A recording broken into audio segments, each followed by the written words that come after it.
This podcast is brought to you by the Arate Media Pantheon. Please head to aratemedia.org to see plenty of podcasts from our great friends. And if you would like to start your own podcast, they can provide you with the tools and resources to do so there. That is aratemedia.org. ARETE media.org. And as always, the link to the website is in the description below. On with the show, Jordan?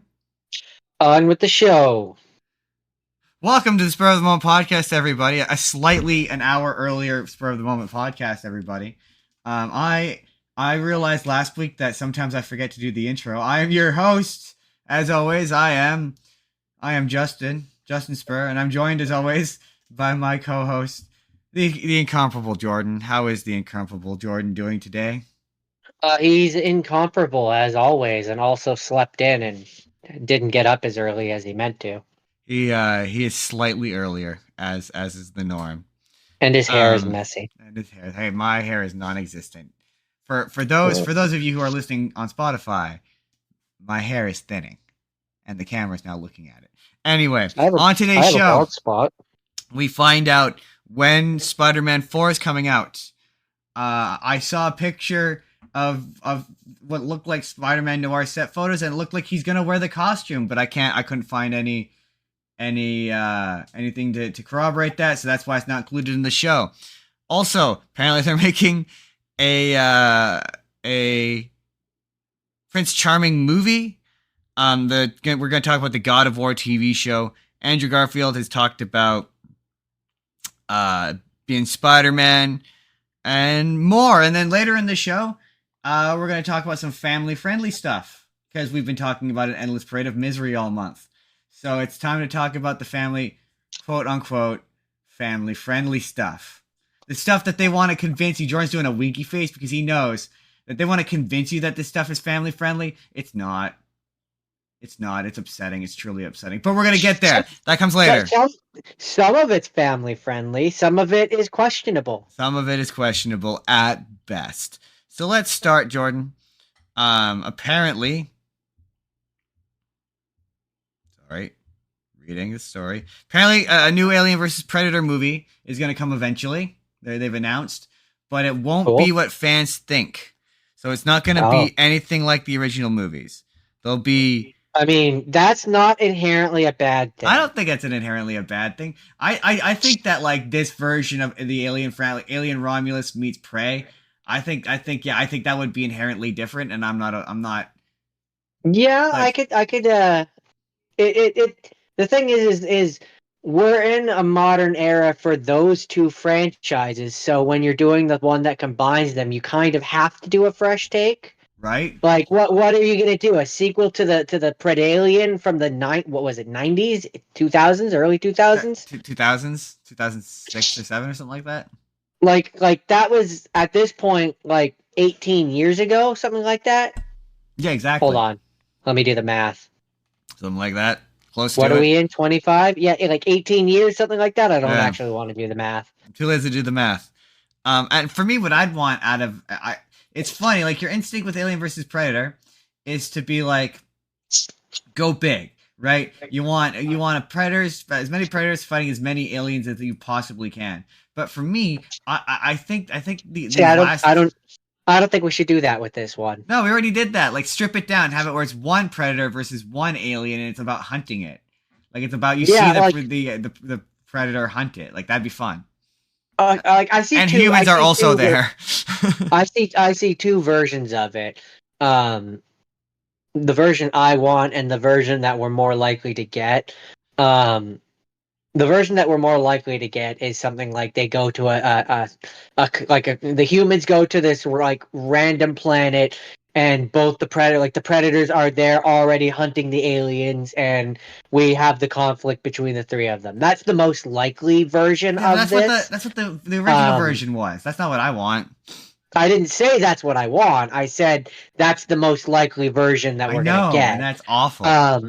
But what I would like is like something to the effect of like the aliens crash land on a much older Earth, maybe like samurai period or something, And the predators are like the older predators, like have it be a continuation of Prey, and like the predators have been coming to Earth for a bit, but like they're still not modern day predators. Yeah, yeah, yeah. And then you have the ultimate conflict of the human versus predator versus alien, but in like maybe medieval time, That would be feudal fun. Japan. I don't know, something different. Something different. So, okay. So with that in mind, That's what I would want. they announced that the guy who made Prey, he made a Secret Predator movie. Like in this What? last year, the guy who directed Prey, this last year he has made a Secret Predator movie that nobody knows about that is also coming out next year. So he's got two That's Predator movies coming out. He's got Predator Badlands, which is apparently a sequel to Prey, and then he's got this what he's saying is like an animated thing that is also coming out. I mean, fuck it, I'm down. He did a fantastic job with Prey. I'm just like, how do you in this? Just the fact that he managed to get something secret out is like, how do you do Right? that in this like That's shocking economy? in this day and age. Yeah, in this day and age, the fact that you managed to get away with anything is like, all Like right, sweeping it under the rug. Yeah, right? no, wow. Yeah, so I'm That's excited for impressive. that. I'm definitely excited for that. I'm with you. I want it where the predator have him fight, just drop him in other places, like have him fight a samurai or a medieval knight or something like Yeah. that. Like that's to me that's the kind of next step with this franchise. Exactly. Like in his or I should say with his run of it, he really should just lean into the Predator fighting different eras of humanity. Right. And then That like maybe like the final one that he does have it finally catch up to modern time. But right. like I liked Prey because it wasn't just modern humans fighting big bad evil thing. Right. Right. It was Like actually it was we've had actually we've had a lot of those right. over It the was just it years. was different. It was quieter. Yeah, exactly. I really like that one. So I'm excited for Predator. I'm excited for both of these. So Like yeah. Badlands to me definitely that connotates a certain image, and I'm interested to see Yeah, we like don't how far in the future from Prey is it going to be? Is it going to be like 10 years later, 20 years later, I don't 100 know. years later? All I know is Elle Fanning is in it, and it's coming out next year. There's nothing else that I tried to quickly look something up about it to see if there was any other like what it was about or nothing. It doesn't appear to. That, Interesting. yeah, Yeah, no. well, we will watch that one with great Yeah, interest. we will be watching you with great interest. And they revealed there's a recent report that says that the Spider-Man 4 release date has been revealed, and it will be set for July 24th, 2026, which would put it and tell Okay. me if this stop me if this sounds familiar. 2 months after Avengers Doomsday. So once again, we're gonna get Avengers movie, Spider-Man movie. So Spider-Man movie will clearly be a direct response to that movie, which is slightly annoying. Like it's It is on the one hand, but on the other hand, I mean, it could be or I fully believe that with that Avengers Doomsday one, that's where they're gonna bring in Fantastic Four. If they're gonna bring Doom in there, I would be shocked if Fantastic Four doesn't come in there. I think Fantastic Four Um, comes out before. Either way, my point is that they will for sure be in the one that has Doctor Doom. You would Um, assume. one would assume in some capacity. And so it could be that they want Spider-Man to come after so that Johnny Storm can already be in the unit. Johnny Storm and the Fantastic Four in general can already be established in the universe, so Spider-Man can interact with them. Oh no, no, that has nothing to. Um, I suspect that has nothing to do with that. No, I don't. I don't think the Fantastic Four will be. It has to do with the fact. Well, I suspect I it don't think has the to I don't do. think the Fantastic Four as a whole would. I think No, maybe Johnny Storm and him will team up. no, I know that's what you really want, but no, it doesn't sound like they're gonna interact much. They're really, from the sounds of it, pulling back on the Doctor Doom connection to the Fantastic Four, and it's supposedly gonna be like, Spider-Man gets tricked by him because he thinks he's Tony Stark, and he's gonna be like, oh, he's not Uh, Tony Stark, and then that's no, I don't like that. and then the and then one of the rumors was with Spider-Man 4 was that it wasn't going to take place. It was going to take place in like a battle world like New York or whatever, and that was how they were going to bring back the other two Spider-Man. I know it all sounds terrible. Well, to somebody, I'm sure it sounds cool, but to me, it's like we've done this. We did No, this. I'm We've I'm done good with. this. I We I did don't want this. that. I don't want I a don't want Spider-Man that. movie that's him reacting to the events of the Avengers movie. I don't want that. Please don't do that. They're gonna do that. No, Marvel always I learns would. the I worst just lessons. I just want it to be a singular adventure, which could maybe have. I mean, okay, I'll throw you a bone.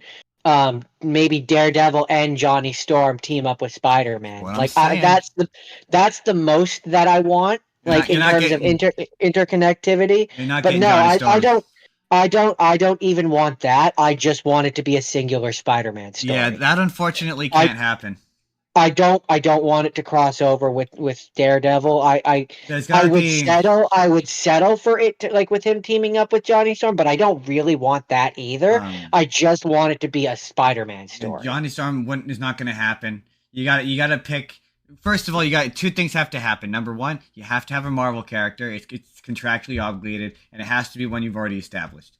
So you have to pick at least Well, one. yeah, but by that point, from what you're saying, by that point Johnny Storm is already No, set up. I think the Fantastic Four movie comes out afterwards. I don't think it comes. I'm not 100% sure, but Again, they will be introduced yeah, but they're not in going to the do it. Doctor Doom movie. It's got to be a well established character. It can't be a new one. Right, but Daredevil isn't well established by all accounts either. I mean, he's more established. He was in No No, Way he's Home. not. He's had He well he will he was at in this point. we're not we can't count those Netflix You have ones to. because no, you can't because he's a different Daredevil. No, he's He's not not though. the same. He's not the same But he Daredevil. is. They've said that he is. The actor is the same, No, but the character is not the same. but they've said it's the same. The portrayal of what we're seeing, costumes and everything, he looks completely different. Yeah, no, but Marvel has very much said it's the same. It's all the same. Same Daredevil.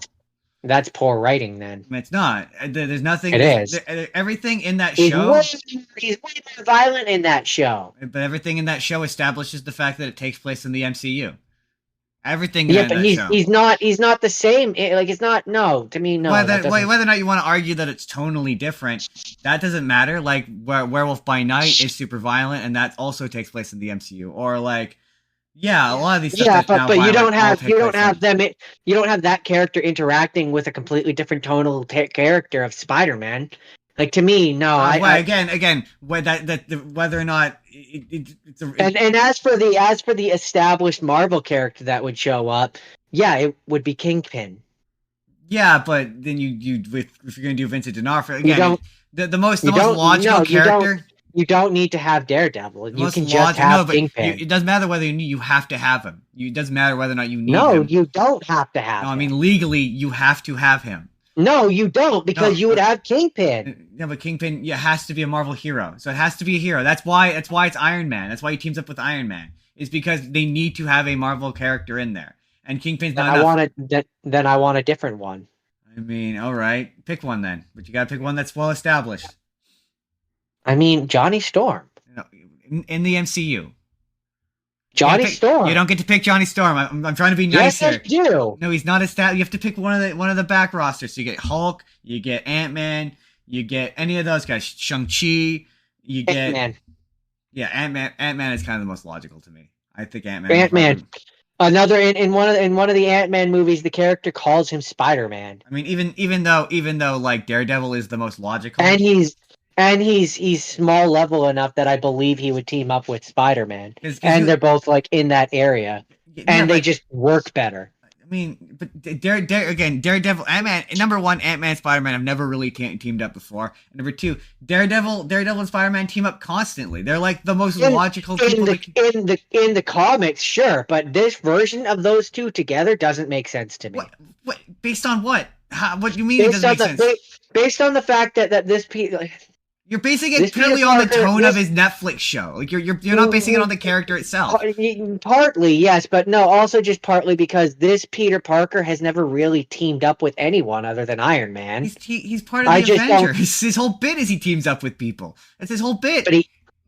but he hasn't really. I mean, he has. He teamed up with the whole No, he Avengers. hasn't. He He did a teamed whole up with fighting Thanos. He teamed up with Iron Man, who was working with the Avengers. And He then was he, following the orders of Iron Man. He doesn't really one-to-one work with any of the other guys. or the time Maybe Doctor Strange. right. I mean, but he also who was technically, really who was really by the way that the movies are working was really just stand-in they, Iron Man. That's they, how Peter treated him. he's technically Daredevil was his lawyer, so technically he has worked with Daredevil before. Like they're doing the whole bit where he shows up as Matt Murdock as his lawyer, and then Daredevil helps him out as like there's a whole episode of the animated series about this that they're clearly setting up. They're not gonna do it, because clearly Spider-Man 4 is going to be the one with Null, where all the other 3 Spider-Men come back. So this is an irrelevant conversation.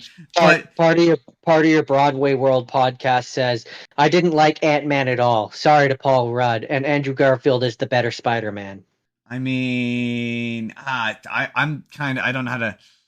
I sort of felt like after Homecoming that conversation became redundant of who was the better Spider-Man. They're all fine in their own way. They all bring different things to that character. I like different things about each of them. Them for different reasons. I mean, in No Way Home, the strongest Spider-Man was probably Andrew Garfield, but that's because he felt he had something to prove. People like Tobey Maguire. People spent 10 years shitting all over his movies and then just decided they were good. So like, he had something he needed to prove. As for Ant-Man, I like his movies for what they are. Yeah, they're good for what they are. They're not. The thing is, Ant-Man 3 got too big for its britches. It forgot what it was. It's supposed to be a small, low-level palate. It's the same thing as those Spider-Man movies. They're supposed to be small, low-level palate cleansers between Avengers movies. Like, they're not supposed to. You're not, as much as I like No Way Home, that's not what those movies are for. Like, and also, realistically, the character that Spider-Man would. But see, it depends on what you're going for. If you're going for he's going into the bigger world again, you have to have him team up with the Marvel character that I would have him team up with is Nick Fury. If you're trying to keep him low to the ground, I can see why you would choose Daredevil. I just don't think he's I don't think he's well established enough. I don't think that you should pair him up with a character that you have to watch the TV shows to get. Yeah, but you don't. That's the thing with Daredevil is like a pass again. This is all under the understanding that Marvel does not behave like Marvel. But Daredevil, he's the kind of character where you just need like 1 or 2 lines of dialogue to kind of give you the idea of what. I mean, I think him catching the brick in No Way Home, that was enough. I don't think he could just show up in the same like he did in She-Hulk, just show up in the costume. Show up in the costume, have it look like the Netflix one. Boom, done. Yeah, but to be fair, that's because you know the character. For someone who doesn't know the character, which you have to remember, these movies are trying to appeal to the lowest common denominator of comic book fan. So for a person who doesn't, he'll just show up in the costume, and the person will be like, "Okay, so who is he? Yeah, but what's his deal? I don't get." You're gonna have to do like I said, that you're gonna have to do like a line or two, like explaining.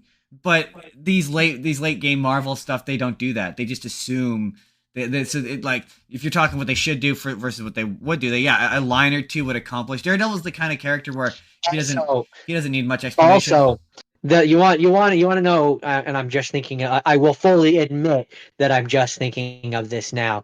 But you want to know what Marvel character I would want Spider-Man to team up with? Kamala. Miss Marvel. Well, okay. It's funny. I'm surprised you didn't go for the obvious one and say Deadpool. Like that's the obvious one. But that's not gonna happen. I don't. At this, yeah. I don't know how to word this. I don't yet consider him part of the MCU. He's still MCU adjacent. Yeah. Yeah, I know what also, you mean. Part of your Broadway World podcast says, I just like Paul Rudd better in Friends than Ant-Man. I mean, yeah, that's two entirely I watched Paul Rudd in Halloween, and that was bad. So like anything that's not that, I'm with you. I do enjoy him on Friends. That's schmaltzy romantic love interest Paul Rudd. Yeah. That's earlier in his career, Paul Rudd. Yeah. No, but But it's a redundant conversation because the version I want, where he teams up with Daredevil and fights Kingpin, and it's low level, and he never takes off the mask, other than to like have the occasional bit of dialogue with a new like best friend character and no love interest. That's never going to happen. So, um, um, I just also in terms of this character, uh, if he did, and this is why I wouldn't necessarily want it for the Daredevil one, because to me, you can't get to that point where he teams up with him without doing a classic Batman versus Superman where he spends like 30 minutes of the movie like being against him and oh them no, fighting. that's where you're completely Um, wrong. because no, let me finish. Because he once trusted what he thought was just an amorous, friendly superhero. His name was Mysterio, and if he hasn't learned from that lesson to not just like willfully trust people that he doesn't know, then I think that that's poor character development. Well, not really, because I mean, you would have to do it. Yes, you're right. There would have to be an air of mistrust, but you could skip them having to fight each other thing simply by having it be evident that he's like literally you just do the storyline from that one episode where Kingpin is framing Spider-Man for doing bad shit, and then Matt Murdock shows up as his lawyer. You already established him as his lawyer in a previous movie, so it would make sense. And then yeah, he gets into like an action sequence, and Daredevil shows up and helps him out. And to be fair, it wouldn't be like when I say Daredevil's there, I think he's there like in like one or two action sequences. Like he's there in the way that like to me he's there in the way that Tony Stark was there in the first one. But like maybe slightly more involved, where maybe he gets like one action sequence or maybe two. But that's it. It is otherwise a Spider-Man versus Kingpin movie. I mean, yeah, The important part is it's Spider-Man versus Kingpin. That's the important bit. I understand why you would want that, because yes, there is absolutely precedent in the comics for them teaming up, yada yada yada. I just don't like that character. Full stop. I will admit that. I just don't have a strong love for that character, and I really liked what was Kamala Khan. Yeah, Miss she's fun. Marvel. I really like what the actress is doing with that character, and I feel the passion there, and Yeah. I really feel the love for that character Oh, from I her, and mean, I really believe that her and like that Miss Marvel and Spider-Man that teaming up that would be would fun. be just a genuinely fun But also story. Charlie Cox, who plays Daredevil, he loves Daredevil, like absolutely. He knows everything about that That's why character. He's so that's why I passionate. He's say equally as passionate about that character. So that's why I say for that I will just fully admit I just don't have a strong like love for that character. I want a Spider-Man Daredevil movie because I want that to me is our best shot at what we all want, and what is a grounded to the like they maybe they fight Scorpion, and that's it. Like that's it. It's him and his Daredevil. Daredevil helps him do a big punch with the Kingpin at the end of the movie, and that's it. Like See, I don't want this, I but don't it's think what we are gonna get, which is that weird Null movie where because Tom Hardy's being coy in the PR tour, the promo tour for Venom 3, where he's being like, "Oh, this is my last time," when he's obviously full of shit. Like I really um don't want it's three Spider-Man and Tom Hardy's Venom fighting Null movie that we're clearly going to get. in the version of yours where I would see it as Daredevil and Daredevil and Spider-Man against Kingpin, who he wouldn't have. To me, he wouldn't have Scorpion because Scorpion comes from Jonah, and you would have to set that up first. Yeah, but it's the He would have Shocker and Rhino, because those are typically the guys that are working for him. I mean, you're not wrong, but also in terms of like him creating Scorpion, the only reason why I said Scorpion is because Scorpion's already established in the universe, and it's the MCU. They change shit all the time, so That's true. I could see it where he's paid for Scorpion to be commissioned or whatever. But you're right, and also they are technically doing Rhino in that awful looking Craven movie, which I will absolutely watch that. No. I will not acknowledge that. I've already stated that I'm not going to acknowledge that. That bothers me. I'm Anyways, moving on. moving right along. They announced, Jordan, you're going to be excited to hear this. They're making Vox Machina season 4. They've I announced did it. hear that, and the tease at the end of season 3. So without getting into spoilers, season 3 has had some interesting changes I've heard there's some major interesting changes. Yeah. diverges. Yeah, some divergences from the original story, and with the way that season 3 ends, it looks like they might just be skipping right over a particular character. Hmm. Interesting. But they might not. I don't know. Obviously, it'll be interesting to see how it pays off. You know what they But should do? You know what they should do? Just as a big, and don't tell me if this does happen in season 3, because I wait. Do I?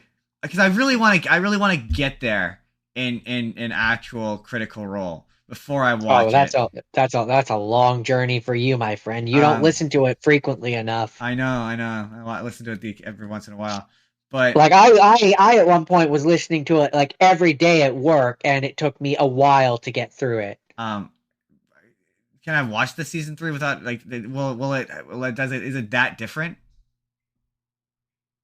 It's quite different. So there. Okay, how do I tactfully do this? Without describing it. Um, there's characters who, uh, without going into explicit details, who in the original, obviously you're playing a tabletop game, and when one of your party members or one of the characters, has an accident, you find ways to very rapidly fix certain things that happen, right? Whereas when you're telling a story, there are times where, for the sake of a story, you might want to stretch out or make longer or have different consequences than were originally in place in the original game. All right then. And so as a result, that can change things in the story. Like I would say, um, overarching, they hit the beats. In the minutia and the details, there's quite a It's bit a that's it's different. a 30-hour campaign that they squeezed into a 2-hour season worth of television. Into 12 episodes, yeah. Yeah, yeah. Um, Effectively, at 20 which is minutes a where which piece. is where I say, there's so like at the end of the third season of the show, in the actual thing, so there's one big speech that a particular character has in the original, which is, it's a big heavy moment, and it's like, it's one of the in terms of Vox Machina. If you look up Vox Machina clips, it's one of the ones that will show up the most often. They don't do it in the show. Just full Oh. stop, flat out, they don't do it in the show. Um and So because they don't do that, and because the fallout of that particular speech doesn't happen in the show, that's where I say there's a particular character in the, like, who is in the original for like 8 or 9 episodes, that they might not even do. And if they don't do it, then and this is where, like, the timeline of things gets wibbly wobbly, where it's like, if they don't do it, then that it has ripple effects, Interesting. that when you remove a character from a story and they show up later in the story, like Harry Potter, for example, when you take out Peeves from the first movie, he's not really like much of a character in the first or second movie, but then, like, in the Yeah. fifth movie, he has a big scene which is now missing because he's not there in the first movie, right? Gotcha. So it's a situation of that, where it's like, it's not necessarily that big of a thing inherent, like not having the speech in the moment isn't necessarily the biggest of things, but it has ripple effects which change the very nature of the reality of Exandria, You know what? which then, considering the second campaign and third campaign both take place in that same world, could potentially have ripple effects in those, if the Mighty Nine show, if they choose to have it take place in the same reality as the Vox Machina show, or if they do a Hell's Bells show in particular. I know that one has references from the second and or first and second campaign. You know what they should do? They should for one episode, for one scene, for one moment, they should bring back Tiberius Stormwind, actually animate him, and be like, "I'm Tiberius Stormwind," and then just get instantly murdered. What's funny is in the third season there is a character who I'm pretty sure is supposed to be a reference That's funny. to Tiberius, which yeah, I'm pretty sure, like people, the fan, like the community seems to be pretty sure that Bring that's in, who that bring in character is supposed to Orion. be. Let him do like one, like that. Let him do the one. Let him do the voice one last time. And yeah, bring back. Um, That'd be really funny. because so and you're past this point, so I don't mind saying this. You know how Orion's Tiberius, he was really into Yeah. Allura Storm. Um, so there's a character in season 3 who they go and they interact with, and Keela, the Alora's girlfriend or whatever, is basically like, yeah, I thought you'd be more butt hurt with me because you were really into Alora and she chose me. That's funny. But does he talk? Does he talk like Which Tiberius? I'm Tiberius Stormwind. no, not as such, but like that feels like it's supposed to be a Oh, reference that's to pretty funny. Orion. That's pretty funny. But Um, yeah, that's coming back for season 4. I'm excited for that. yeah, More. I had heard that, and I'm very, because I'm they set up the in the at the end of season 3 they set up the final big bad. neat. And I was like, when we did season 1, I was Wait. like, are we gonna make it to that character? Well, because I know what it is. Does it get a different name because of? They haven't named it yet in the show. We just It's see gonna have a a different name character. for. I don't want to give I it would I would away, but I they would have to give it a imagine different name, right? I would imagine they, unless that character is under free domain, or they might just license it. I don't know. Maybe. Like they might just pay to use the name. Maybe because you get a certain association. If you know, right? Yeah. Yeah, if you know Like what I mean. If you know what I mean. I wouldn't, on here's what I'll say.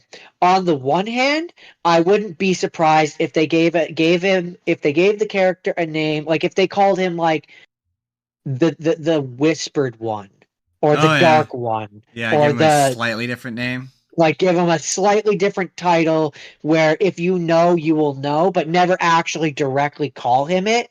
Yeah, That, like, I wouldn't be surprised if they do that, because they do a lot of that where, like, for example, Bigby's hand becomes Scanlan's hand, yeah. That's true. right? Where it's like it's similar enough where you know what it is. You know, Yeah, if you know what the spell is, you know what that is. But it's just different enough that they don't get in trouble for for it. for legal reasons, it's Scanlan's It's hand now. yeah, Um, it's not dissimilar to, but legally distinct from. Bigby's hand. So So I wouldn't be shocked if they did that. so apparently they're still making that God of War TV show.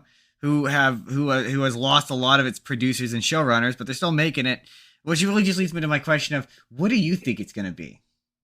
I didn't even know they were making a God of War show. So wait, is it live action? Presumably, yeah. Then I imagine, Dad of War. yeah, I imagine they'll just skip to like the newer God of War, because that to me just screams HBO Last of Us show. It really does, yeah. Where it's just long, Um, prolonged, like scenes long of them prolonged walking. scenes of him walking or fighting against monsters, or Because, like, like, man, I kind of enjoy God of War 4, but the first like 10 minutes of that game are agonizingly slow. They remind me of Red Dead Redemption 2, and not in a good way. Where it's like 10 minutes of you just carrying a fucking tree. I enjoyed that game. I never beat the second one. I've never beaten it. Um, I beat the first one, and yeah, that to me, yeah, that game in particular, it just, yeah, it screams HBO Like I like could see the first game as like a show. movie where like it's like 300 style. At one point, I'm pretty sure that's what it was gonna be. It was gonna be a like 300 style, bloody, like dirty, like gross action Yeah, movie. like that's not to say that I don't see a world where it's not the original games. It's just To be fair, though, functionally at that point, like they're much like the games are two completely different yeah, kind of games.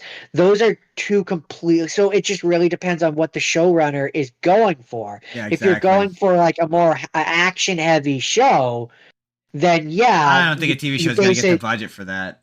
No, I don't either. But like, if that's what you're going for, then yeah, you do the originals and you do like a really action heavy show where it's about him doing the original games. Yeah. But just in To be terms of fair, like what actually gets made and what actually gets turned into yeah, one of these they're shows. looking to they're looking to win some Emmys and get a Last of Us. That's what they're looking Yeah, for. yeah, and so at that point, That's what it's you gonna go for be. Which you go is for the new games where you like maybe have the occasional scene where it's a flashback where you can have a very cheaply made yeah. like reference to the original games. Like it's funny because the guy who created Kratos hates God of War 4 for all the reasons that we stated. Whereas like it's just this slow trudging, like it tends to be a walking simulator at times, like just kind of Yeah, dull. Not I don't care. This is probably going to be one of, like as Jake puts it, my classic hot takes. I don't actually like the new God of War trilogy. I don't actually like God of War 4. I maintain it's not God of War. It's a Thor game um, that got slapped with God of War skin and paint, but it's not God of War. I don't dislike it. I appreciate it for what it is what I'll say. But I'm right. Is it God? No, you're not wrong. Um, is what I'll say. Um, but I will also say that in terms of the character, like stripping away the game, stripping away whether or not you like the actual story, and just like looking at the character development, it is the most logical direction for that character. Yes, I suppose if you stripped away everything that makes a video game and ignored every other element of it, but that one tiny one, you're right. And by that metric, it's fine. No, I didn't say it's fine. I said it's logical. I I mean, said like you have Kratos, and just let me like work through my thoughts here. You have Kratos who has just killed all the gods and his dad. He's had his bloodthirsty vengeance. What is the most logical thing that a character like that would do? But put a slink baby into in a the woman. I mean slink into the darkness and kind of just try to live life. Yeah, I know. You're not It, wrong. it like it is just the like what pretending that this game didn't come out, what would you have done? Have another game where he's still bloodthirsty and violent and killing more gods? It doesn't really work. No, I mean He had they tried it a bunch and it never worked. because he had his arc, There's a series right? of So it's like prequels and you kind of spin-offs that all suck. So yeah, I you get kind of it. you kind of have to do something I just different, and so maintain like it's not God of War. in terms of gameplay design, yeah, okay. No, it's not. It's not God of War as you knew it, but I also just think that it hit a point where it had to change. It had to evolve. I don't know. It's the original God of War games are way more fun. They're way easier and they're way more simple in their combat. Like this is just it's just not God of War. It's not God of War. No, it's Dark Souls. You could slap. You could call it. Yeah, It's again, a, it was a it's Thor game that got slapped. They got it's one of slapped the with better a God of it's War one of the skin. better it's one of the better Dark Souls type games that I've ever played, but it is still essentially Dark Souls. And then finally, our final story of the day. They're making a Prince Charming movie, and it might be Why? starring Chris Hemsworth. But why? I don't know But what who it was asking? is. But who was asking for this? Well, That's okay, like a but That's like a Prince Andor television show. Why? Who was well, asking for this? Prince Charming. See, Prince Charming to me is that's a title, not really a particular. So is it like? Isn't he the Snow White prince? Aren't they all technically Prince Charming? Haley, are you still around? Aren't they all technically Prince Charming? I'm pretty sure no. The one from Little Mermaid is Prince Eric. The one from Beauty and the Beast. Yeah, but in their function, they're all technically Prince Charming. No, but the only one who is actually called Prince Charming, I'm pretty sure, is the one from Snow White. That's his title. Was he called Prince Charming? I'm pretty sure he. I mean, if you want to argue in the original cartoon version, no, I don't think he had a name. Right? Because like I'm pretty sure that technically, when I think of Prince Charming, I think of the Sleeping Beauty version. When you have ones like when you have shows like the Once Upon a Time, for example. Prince Charming is that character. He is Prince Charming. Prince Charming is him. They don't call all the other. They don't call all the other princes and characters Prince Charming. Right, He but is like Prince Charming. when I hear Prince Charming, I think of Sleeping Beauty Prince Charming. But I don't think of I his don't. name. I don't think like Prince. I'm pretty sure his name is Philip. I don't think like Prince Philip. Yeah, I think he's Philip, I think Prince Charming. So that's where I'm like, but he's not Prince is it Charming. is it Prince, about the Prince, Snow Char- White one? Prince Charming. I would have like laid my. You know what? I have a tablet. That's We're where just I'm like, gonna we're just gonna type into Google who is Prince Charming and see who pops up oh and no consider no that no up. sorry I misspoke. I misspoke. This no see this article says Cinderella. Prince Charming from Cinderella. So it's gonna be about that Prince Charming. But I'm kind of demonstrates my point. You thought it was the one from Snow White. Interesting. Which comes up. There's one of the first thing that pops up is people also ask, is Prince Charming in Cinderella or Snow White? Yeah, see, I went sleeping. Hey, okay, when I talk to her later, I'm gonna absolutely ask her and Jake. Okay, so the answer that pops up here is, while many have linked him to classic animated pics like Sleeping Beauty and Snow White, his true origin is Cinderella, Oh, where there you go. Cinderella's actual love interest is Prince Charming. So we are technically wrong. We are both Interesting. wrong. Interesting. Very. So it's gonna be about him. So is it gonna be like Snow White from his perspective? Then is that the idea here? Although when you look up on Wikipedia, it says Prince Charming is a fairy tale stock character That's what I'm saying. who comes to the rescue of a damsel in distress and must engage in a quest to liberate her from an evil spell. Like if this is like This classification suits most heroes of a number of traditional folk tales, including Snow White, Sleeping Beauty, Rapunzel, and Cinderella. That's what I'm saying. So like if this is just about Prince Charming as an idea, like like kind of like how Enchanted was about the princess as an idea, and this is like a satire or like a parody. I'm into that. That sounds funny. Where it could be, it's kind of like similar to the Barbie movie, where it's like, what does it mean to be Prince Charming? Like, what does it mean to be the character that is just basically a overblown accessory? Like, that to me kind of sounds interesting. I mean, at that point, it just kind of sounds like the Barbie movie, but or Enchanted, or Enchanted, or yeah. But I mean, from yeah. the male perspective, I don't know. Is it a show? No, it's a movie. Very much a movie. It's a movie? Yeah. Okay. Then who's making it? Disney? Disney. Okay. Well, here's what I'll say.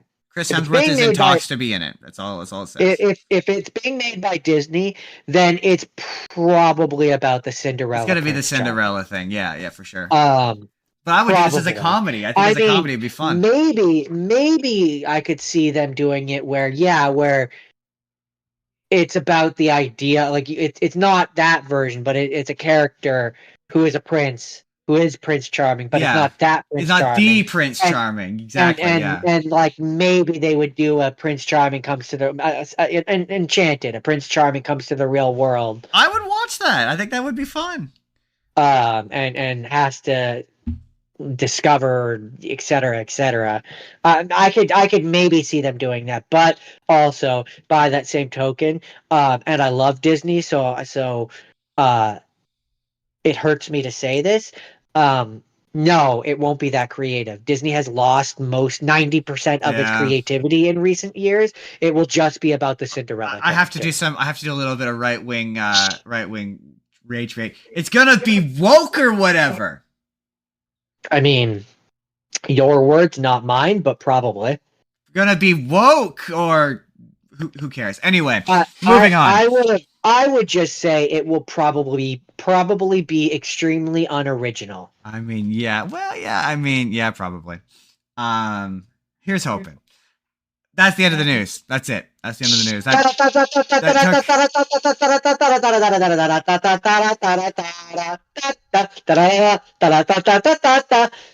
It just turned into Mario. It did. We can't. We might get in trouble on YouTube.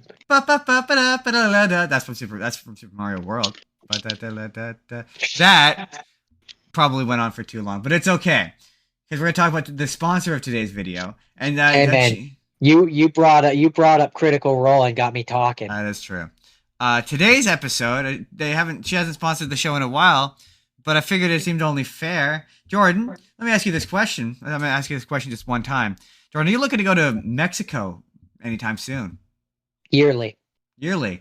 And Jordan, let's say you're looking to travel to Mexico and you need someone who can consistently get you into a Mexican airport from the Canadian one. Who do you trust? Who do you go to, Jordan? Flight Center by, this has been a while, you're taxing me here. Flight Center by Susan Spur. Ah, you got it. That is it. If you click the link in our description and contact her, she can help you travel anywhere. And it's not just flights, she does hotels, packages. She will do all of the work, as she is for us currently, so you don't have to. She makes things very easy. Yeah, she makes things very easy. She's very easygoing. She's very communicative. She'll communicate you via email to do all the information you need and do all the work for you. So that's and importantly too, she's attentive to your needs, and she will do everything she can to make sure that you get the trip that you deserve. exactly. So that's Flight Center by Susan. You click the link in the description below. Thank you. That she doesn't know that she's sponsoring this episode, but thank you for sponsoring this episode, and thank you for safely and comfortably getting us to Mexico. Thank you. On with the show, Jordan. On with Halloween. Yeah, so with that, it is time for the finale of this year's edition of the first ever inaugural edition of the Spook parentheses of the Moment podcast with parentheses E. You got to put the E. Parentheses E Jeez. Of the Moment podcast, where we're going to talk about some family friendly stuff. And I just needed this week to be easy. So John, I'm not going to lie to you, I don't have a ton. But I do have a fun game when we get to my have seen that we're going to play. See, what's funny is I didn't think I had a ton, but it turns out that I have like a bunch. Well, so that's okay. That's okay. I'll make up for your lack of it. We need to be out of here by noon. So this episode cannot go longer than 2 hours. I know that we've become. That's okay. A lot of these are unlike you, my rapid fires are actually rapid. You know what? So, one of them is. Two of them one of them will be very rapid fire. I mean, one of them is just a half an hour special for me. First for me was the first Goosebumps movie. Yes, I quite like that movie. That movie is actually kind of fun. Yeah, I like it too. And spoiler alert for later on down the road. I did watch the second one as well, but this one, I find it funny how we're gonna jump to the very end here real quick. I find it funny how at the end when Jack Black as R.L. Stein is a teacher at the school and he passes by the actual R.L. Stein who is as Mr. Black. Mr. Black. He's Mr. Black. That's a funny reference. I didn't get that the first time I watched this. I actually this time I looked it up and I got that. Wait, you didn't recognize R.L. Stein? No. Oh, that's so not funny. Not the first time we watched this. That's so funny. My thing with I've done these movies on the podcast before, but as I recall, I think I seem to recall saying that the main character is redundant, and it was clearly in scripting phase meant to be an R.L. Stein movie. Like he was clearly meant to be the main character because there's so much shit that's just underexplained or never explained. Like the actual mechanics of how. So is he magic or is it the typewriter that's magic? Like he has this whole or both. Like he has this whole backstory that just seems to be deeper than they're letting on. That. It just feels like they wanted to appeal to a younger, like to have the tween audience. Yeah. Maybe this was a PG-13 rated script originally. You needed to have the ghost girl end up with our main character, and he's just superfluous. Right. I had more specific criticisms about it, but I don't remember what they are now. It just felt like they didn't. I don't want to say they didn't feel confident in Jack Black because Jack Black is great, but like they felt maybe they felt that the character was too much of a dick because the character's a dick. Well, the Um, script wants him to be the main character. Like it wants him to be all of the conflict all surrounds him. All of the drama surrounds him. Like the main character, he has nothing. He the participates main in character, no way in the that story. the main character is there only for one reason, and that's so that he can open the book. Right? That's it. That's But but because clearly in somewhere in the script writing process, they were like, okay, so we have Jack Black as R.L. Stein. He's gonna have a whole bunch of great stuff. We really like him, and we really want to focus on him. How do we kick this off? He wouldn't open his own books. He knows not to do that. We need to have another character that comes, and his daughter wouldn't because she also knows like very much about the books, not to open them. How do we have these books opened? also We need to have a character in there that does that presumably, yeah, and that's the thing where it's like because they give that's really the his only purpose in this script they is to give open those books. they give they give R.L. Stein slight school shooter vibes a little bit, where he's like, "This is why I created Slappy." But it's like, yeah, it seems like at one point at one point in that movie there was a scripted scene or there was an idea for a scene where you saw him as a kid, like because the idea that he's like, "Oh, Slappy is me," but R.L. Stein is as a movie character is barely a character in that movie, so that plot line doesn't really kind of work all that well. Also, like presumably someone would have had to have opened those books the notion that like I think the notion that like this is a universe where the books are magic but also Goosebumps still exists as a franchise is odd. Yeah, Like it's which like when we get to the second one, I have some thoughts about that. yeah, where it's like Goosebumps, so someone would have presumably had to open those manuscripts to read them to sell them, right? Or did he retype every one of them out? Unless he printed them twice and he has a different version which isn't magical. Right? Right? Like he goes to it once he writes the magical one, he goes to a normal computer And again, and it's just prints it from there. and also like why would he move to the one city where the magic typewriter is in a glass case that can be used to create more books? Or unless he moved to that town and then donated it. Maybe, but the movie implies that he's like done this in a few towns. Like this isn't the first time this has happened. Yeah, see, in my headcanon or version of it, we have a scene where we see young R.L. Stein who can't make any friends and he's at a therapist and the therapist gives him the slappy dog to try and or slappy doll to try and help get past his like emotional blockage or whatever, and then Slappy starts That's what they talking did. to him. That's what they did in that the Disney Plus show. That was the story they did for that. That to me that works better. Yeah, but I mean, I don't mind the notion and then of like, once he creates like once he has the split personality of Slappy, that's when he starts writing all the other stories. well, but I mean, I don't mind the device of the magic typewriter being like he has no friends, so he wrote friends. Like, yeah, okay, that makes sense. But like, they never explain. It's never clear as to whether or not again it's the typewriter that's magic or whether or not he's magic. He's just like there's just so many lines of like no, that's just not how it works. Well, then how does it work? You can't be like that's not how it works and then not explain how it works. Like the rules of this universe are confusing, and yeah, they become even more confusing in the second one. But to move because this is a rapid fire to move things along. Overall, I like this movie and I think it's fun. I have a few nitpicks here and there, but overall, I enjoy it. It's got enough fun references to the books in it that I'm like, that's the thing that I know from that one thing. I know. I maintain that the television show Slappy is still creepier. That's fair. But that's Goosebumps. That's my first rapid fire. My first rapid fire is the Sing on Netflix. They put out a Halloween special. It's like a 10-minute special. It's called Sing Thriller. And I guess based upon the credits, it's meant to be an adaptation of the Thriller music video. But do you like Thriller?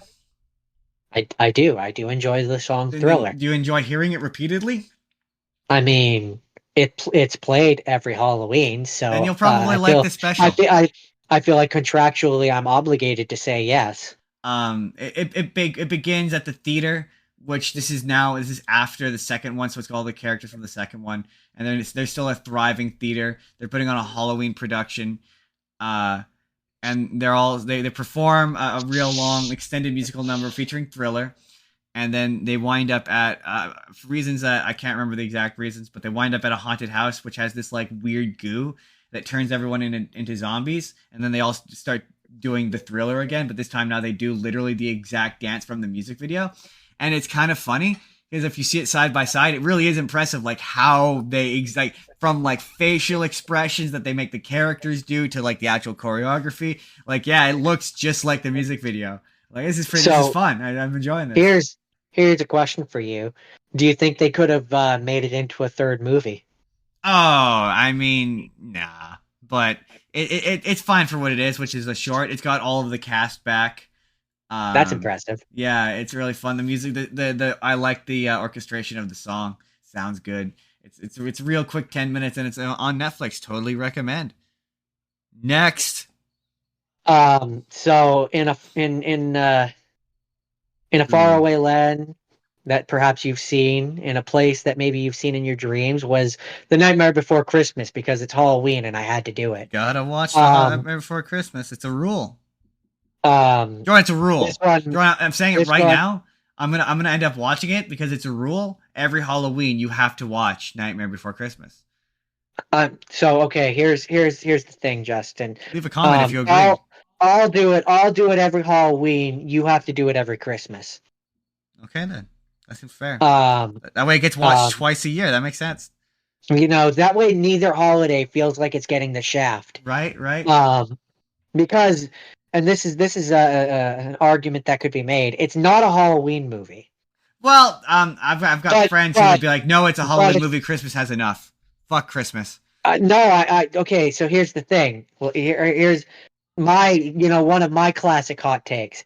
It's not a Halloween movie, but it's not a Christmas movie. It's a holiday movie. Oh, drop it's the about, mic. It's about the concept of holidays in general. I mean, I could see. I don't necessarily feel that way about the movie. I could see that argument for the game, the sequel. By the way, in case you didn't know, I like bringing this up because people don't know this. Did you know that there's a sequel? Jordan, you're going to play the part of the audience for me. Jordan. Yes, Justin? Did you know that there's a sequel to The Nightmare Before Christmas? What? There's a sequel? Where can I get such sequel? Why? You've messed up the rhythm. Why, yes, Jordan. There is a sequel to Nightmare Before Christmas. It's a video game on the PS2 called Nightmare Before Christmas 2: Oogie Boogie's Revenge. And what do you do in the sequel? Well, in it, Oogie comes back. He wants revenge, and it's pretty much a Devil May Cry clone, and it's got weird, like, the DDR style QuickTime events and it's got original songs, and a lot of the voice cast comes back, except for the original voice actor, but he's played by Danny Elfman, and there's new songs, like Professor Frink gets a song, which I will include here when you eventually watch this later in a YouTube video. That sounds amazing. Give me more. Make an HD re-release so that we can play it on the PlayStation 5. Put it in the PlayStation store, please. Do it. It's a good game. It's surprisingly really fun. And yeah. I'm now going to be the voice of me. I actually genuinely really like that game, even though I never managed to beat the final song. Do you want like 3 reprise? Do you like Jordan? Do you like the Oogie Boogie song? Of course I do. Jordan, do you want like 3 reprises of the Oogie Boogie song? Of course I do. Then Jordan, by gosh, you're gonna get 3 reprises of the Oogie Boogie song. I mean, like every song in the game is a reprise of one of the classic songs from the movie that you enjoy, but slightly different, except for the one song which is original, which is the said aforementioned Dr. Finkelstein and song. it's done by Danny Elfman. Like, he came back and he did the music. He also is the voice of Jack Skellington in that game. Ken Page is back. Like, I'm pretty sure, like, again, I think they're all back. Catherine O'Hara, she sings a new version of Sally's song Like, and it's during boss fights. Again, it's a really fun game. It's genuinely really good. And yes, they should absolutely, joking aside, do a re-release. There we go. We talked about Night. We did it. We fought. Okay, this is going to be the title of what is probably going to be like a 4-minute long YouTube video. There, we did it. We talked about Nightmare Before Christmas. Part of your Broadway world says, "I like that song, but not 3 times." Don't be To be fair, it's spread out amongst. It's spread out, and like a 20-hour game. You know, like you know what? I'm gonna do it. I'm gonna play a snippet of it. Oh, you're gonna get us copyright struck so hard. I'm absolutely gonna get us copyright struck. But I'm gonna do if do the final one. That's what I'm gonna do. I'm only gonna do a bit of it. Enough to get us copyright struck. And welcome back to this U.S. Open. Hard. Oh yeah. Just a little bit, just for Haley. Dance. Hey, you don't know. Maybe she already knows about this game. Also, there was a prequel game which was for the Game Boy, I believe, or Game Boy Advance, where you find out how Oogie Boogie comes to Halloween Town. Well. What have we here? Halloween Town is mine. That's it. That's all you get. That's it. But you can go look that up for yourself. It's called the Filthy Finale. It's honestly very hard. I believe it's on Spotify. I think all the songs from. Are they actually on Spotify? No shit. I'm pretty sure they are. Now I'm not confident, and I feel like I need to double check that. But I think it's Buena Vista Games. HD release of both those games. We desperately wanted and need it. Jordan, is that it? Is that it for Nightmare Before Christmas? I haven't even really talked about the movie. That's the funny thing. Real quick, I love the movie. It's a lot of fun. It's gross. As I was watching the movie the other day, I watched it while I was doing my Minecraft Monday. So if you go back and watch that Minecraft Monday, you will hear my terrible singing of literally like all the songs throughout the movie. Haley, part of your Broadway world says, "Oh, that's terrible." It's amazing. It's amazing. It's amazing, and yeah, it's amazing. It's really good, and the quality was probably really bad. Oh, the quality was absolutely bad, but that doesn't speak to the game itself.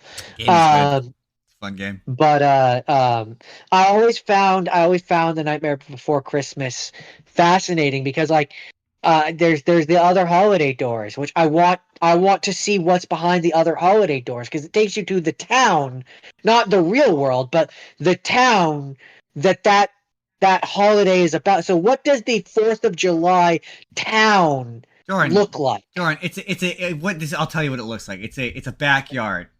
Okay? It's a backyard. It's a July afternoon.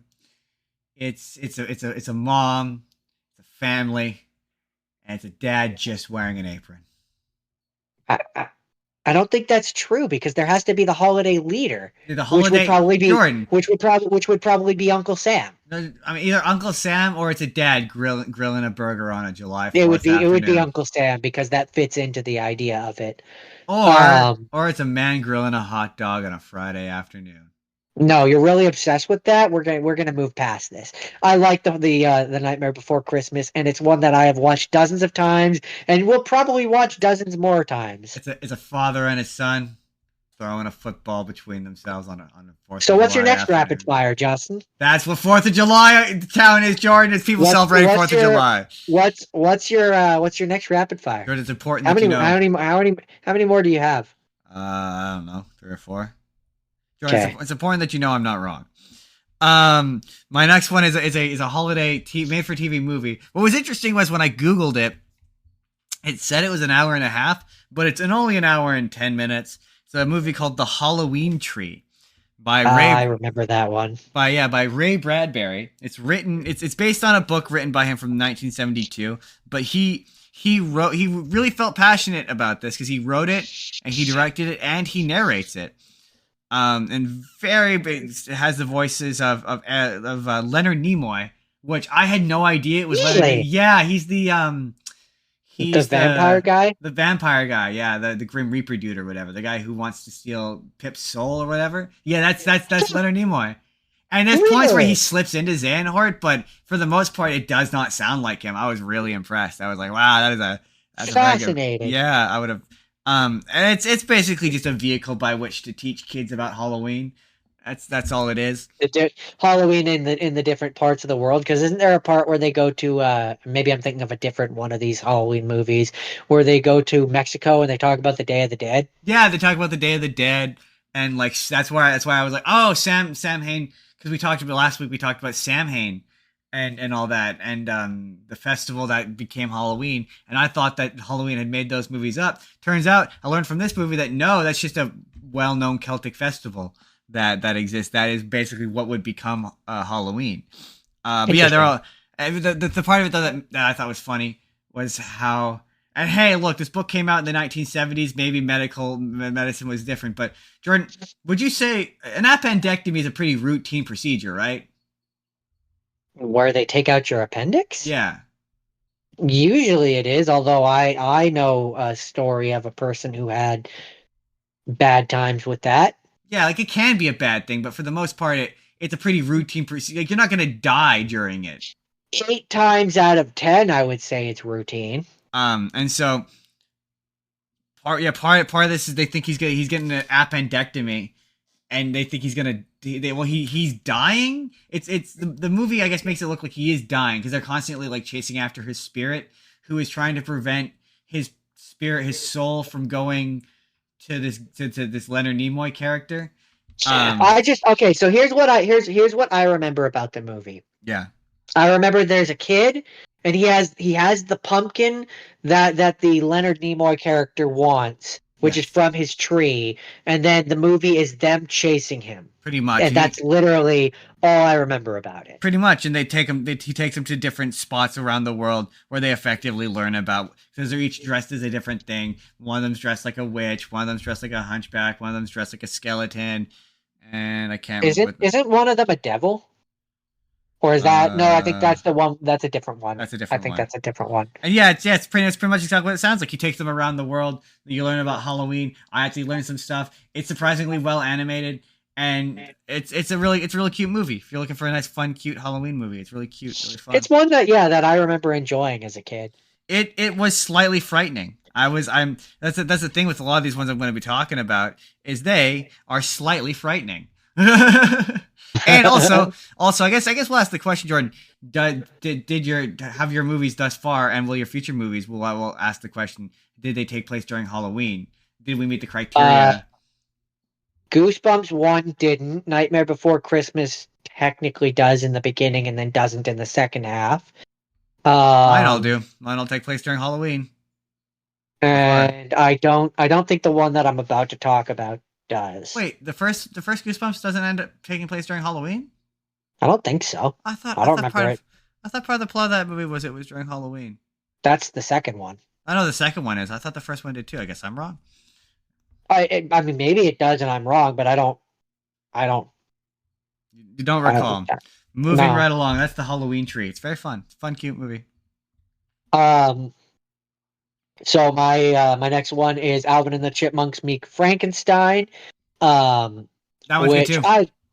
I love Alvin and the Chipmunks. Like I grew up with them. They hold a very special place in my heart. They're a fun concept as a child, a weird concept as an adult. Drove my parents crazy listening to their tapes in various car rides. Look, some of the songs are good. I forgot. It's funny. We were talking about when I saw you watching it, we talked about how I said, "Oh, the best music's in the second one." I said that completely forgetting about Monster in Your Room. That song's really good. Here's what I'll say: the Chipmunks, they like right from the early days of them, they always had good singers first and chipmunk voice second. Not so much with like original Chipmunks, but definitely like the 80s Chipmunks and 80s and 90s, yeah. This is the son. Ross the son, Ross Bagdarian the second Junior. He seems I cannot confirm this. I have no way to confirm this, but it seems as though his desire is to make good music first and make them sound like Chipmunks second. Yeah, because like if you take a lot of these songs from this movie, or I didn't get to watch the Wolfman one, or even the movie, the Yeah, if you adventure. take them and you If take you out, if you take them and you like slow them down again and make them into songs, they're absolutely. good songs. Yeah, absolutely. Like some of them Um, are just legit, just good songs. which they then just add the chipmunk effect to. Two So it's semitones. just yeah. So Oh, actually, no, it's that might be just one semitone. this movie is it's just fun. Yeah, the Like and chipmunks. that's something that I kind of really enjoyed about this week's challenge, Yeah, Justin, was these movies were just fun. the chipmunks. Um, The chipmunks. They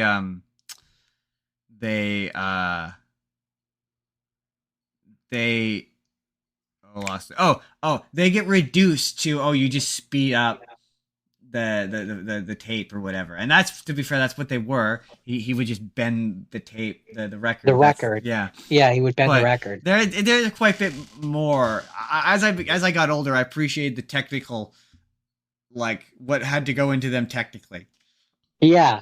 Well, especially back in the day before like when it was still harder, and that's why they had to talk like this, because you had to separate the words more so that it didn't just get all squished together when you talk, like Yeah, and yeah. they had to think about There's stuff a like really that. So good, there's definitely a level of thought that goes into yeah, it. like there was a good Um, behind the scenes clip of them doing the new movies where you have to monk for the chip, where you have to enunciate every single yeah. syllable. Yeah, to make it Um, work. But and that so that one yeah, in particular is really good. generally I they're fun, and when I need a smile, I can always just go back and watch one of those movies, and It's one of those ones I can just go, is anybody from out of town?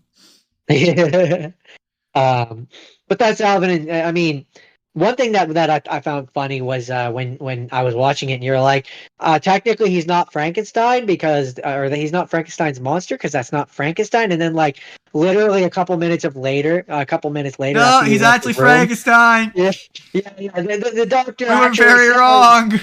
he actually says how he's the real Frankenstein. We were very We wrong. were so very wrong. Um, but it's also very funny to me how like in these movies, like in this one in particular, um, they don't they don't they don't try to pretend like the chipmunks aren't famous. Yeah, I So know, like yeah. in this one, like they're doing a show at an amusement park, and like people know them I mean, and they're famous. they're doing a theme park appearance. Well, we would like, they're not like super famous. You know what I mean? Like if they're I doing a theme mean, park appearance. considering they're chipmunks, Although they're pretty famous. the movie implies it's a residency. Like they're doing more than one show. Yeah, like it implies that it's a continuous gig, Yeah. That's what and it's residency in is. Yeah. town. Yeah, and it's in town. Jordan, is that it? Is that it for the chipmunks? Yeah, that's it. We're I mean, the they're fun. chipmunks. CHIPMUNK. Alvin, So Simon, Theodore. What's your next one? Boop. What's Boop. your next one? Boop. Justin, we don't have time. You have another show you have to get to. What's your next one? I had to finish it. My next one is actually the Olsen twins. The Olsen twins, for those of you who don't know, were really famous in the 90s. And they did a series of movies and television specials. And this one is called Double Trouble, Toil and What? So would you say that back in the 90s they were on a very famous TV show? They were double bubble, toil and trouble. There we go. I got it. I got there. And yes, they were. They were on quite a famous TV show. And Jordan, I don't know if you remember this movie, but it's they're twins, No. and they've got a great aunt who is really mean and played by the grandma from Malcolm in the Middle. The racist one. Yeah, Cloris Leachman. And, But I assume she's not racist in this one. Well, it turns out, Jordan, that she seems like a witch, and she is a witch. And it's the kind of kids movie where adults just like stop. The movie just stops so adults can tell the Olsen twins like 2 to 3 minutes of exposition at a time, and just explains the whole backstory. But so it turns out that the evil great aunt has a twin sister just like the Olsen twins. And when they were kids, they were twins, and they resented the fact that they were twins, also played by the Olsen twins. They find a magical moonstone that gives them magic powers, and they grow up and get older, and the older twin becomes really mean and treats the other twin like crap. And the other twin, the good twin, wants to run away with this man, and so she traps her in a mirror. And at midnight, after 7 years, for some reason, the spell becomes permanent, and the good twin, grandma, great aunt, will become trapped in the mirror forever. So is it 7 years because you break a mirror and it's 7 years bad luck? Also part of your Broadway world. Says thank you, and it says Jared, but I'm going to assume she means Jord. Thank you, Jord, for reminding him. You're welcome. I haven't forgotten. For the rest of the show, I will be the incomparable Jared. The incomparable Jared. Yeah, it's really fun. It's But you didn't answer my question. What is it? Are they trapped in? Is it 7 years because when you break a mirror, I don't it's 7 know. years bad luck? I don't recall them saying that, but now that you say that, that makes sense. I was gonna say that felt like an arbitrary number, but that does actually make sense. Maybe, yeah, that's probably. Like, do you think that's intentional? Do you think? I think so. Yeah, I think that was probably intentional. And it's television budget, so they're all kind of not great actors. The funniest stuff in the movie, and I don't have time to pull up anything specific, but is when they have the Olsen, because the Olsen twins have been on a sitcom. They are like 1,000 times more articulate than any of the other. I thought so.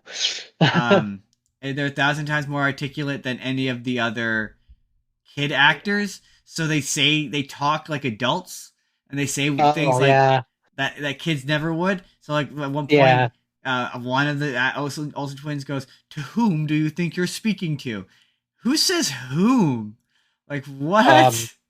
Her, apparently. And there's another line that really was like that made me laugh, where it was like, yeah, this is written by an adult for a child, and a child would never talk like this. That's what I was going to say. To be fair, you say bad acting. Is it bad acting or is it bad writing? Or no, the Olsen twins are great actors, great actresses, considering they're like 6 or 7 years old by the. But that's pretty much it. It ends exactly the way you think it is. They beat the evil witch lady. They saved the day. There's some exceptionally funny dialogue that in the later half that's honestly very funny. I think that's it. Okay. So, real quick, Alvin and the Chipmunks did not take place on Halloween. They were just at a theme park, which had horror land. Oh yeah, mine took place on Halloween. That's part of the thing. And had to get the rock before midnight on Halloween. That was and my next one is not I want to take a moment to very distinctly say here, no, it is not Halloween. It is its own holiday, which takes place on or around Halloween. It is the Day of the Dead. I do not want to culturally be untactful here and say that they are just the same holiday. They are not the same holiday and are two very distinctly different holidays. But I felt it was important to have some representation there. I watched Coco. Oh, that movie's cute. I really like the movie. It's a cute movie. It's a fun movie. It is an example to me of a good example of representation. Yeah. Where we get to have another culture and holiday on display, and it doesn't just feel like, oh, like that's cute. You're doing a different thing. Like, no, I genuinely feel, as an outsider looking in anyway, I genuinely feel like it treats the holiday with respect. Any movie kids thing that can deal with, and a lot of these do that with death in a way that's like, that's delicate. Yeah, is impressive. Yeah, exactly. Yeah. And just visually, and just looks good. Visually, it's apparently part of your Broadway world doesn't like Coco, couldn't follow it at all. That's such a cute movie. But I think visually it's cute. The music's good. I like the art style. The music is fun and good. And most importantly, it doesn't try to really I don't know how to word this, westernize the songs. No. Like the songs feel appropriate for what it's trying to do. Exactly. And overall, yeah, I enjoy it. I think it's a fun movie. It is a fun movie. It's not spoopy though. It is sad. And it's not Halloween. It's not Halloween. Because the Day of the Dead is not supposed to be spooky. My next one. That's it. That's it for Coco. That's it for Coco. My next like one. I said, my rapid fires are rapid. My next one is I've only got two more. So I don't know if that's I have 2.5 hour special. So I don't know if that's gonna make you want to cut anything. No, it doesn't.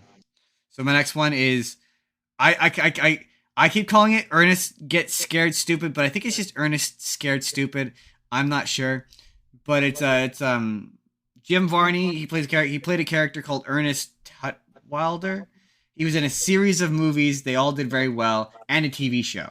And in fact, the character originates as he used to do commercials, which kind of explains his he does it. Part of his bit is he weirdly rapidly changes between random characters. So one moment he's like a woman, next moment he's yeah, it's very strange. The characters call it out. But this movie is both really funny. There are some genuinely funny jokes. One of my favorites being when he's talking to one of the kids. He's like, I never give up. Just ask my third grade teacher or whatever. And it cuts and it's just him doing lines as a child. And it's this unenthusiastic teacher being like, he never gives up. It's very funny. But the troll in this movie, man, when I was a kid, it scared the piss out of me. It was frightening. I remember I enjoyed watching this movie because I thought Ernest was a very funny character. It's why I he's got a Christmas movie that I like much better that I probably will talk about for Christmas. But I remember liking this movie as a kid, thinking it was funny, and dreading when the troll was going to show up, because the troll is one of the most truly upsetting things I've ever seen in my life. I cannot believe... You shared the video with me, and here's what I'll say.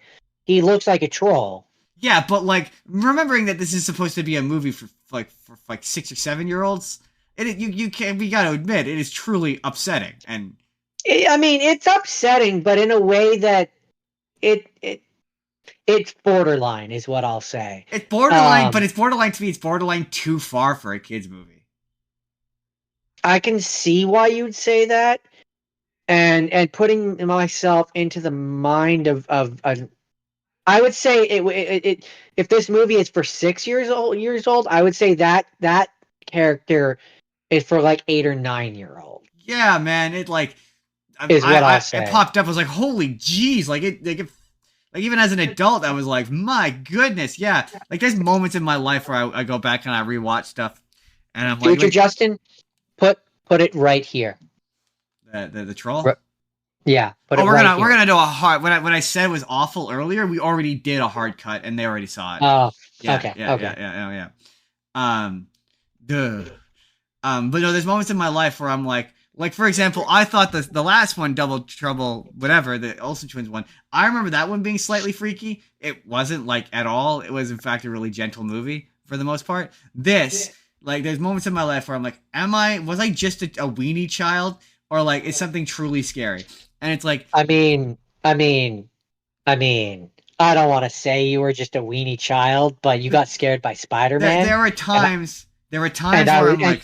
And I was younger than you and was not scared. There are times where I'm like, nah, dog, this is actually scary. This and the haunted mask from Goosebumps. Duh.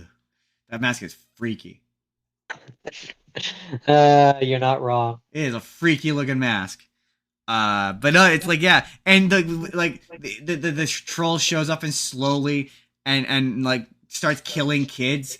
I mean, it's a kids movie, so they obviously all come back to life by the end. But still, it's really dark, and you're like, man, we say this a lot, but we really have denied children's movies the opportunity to be just truly upsetting.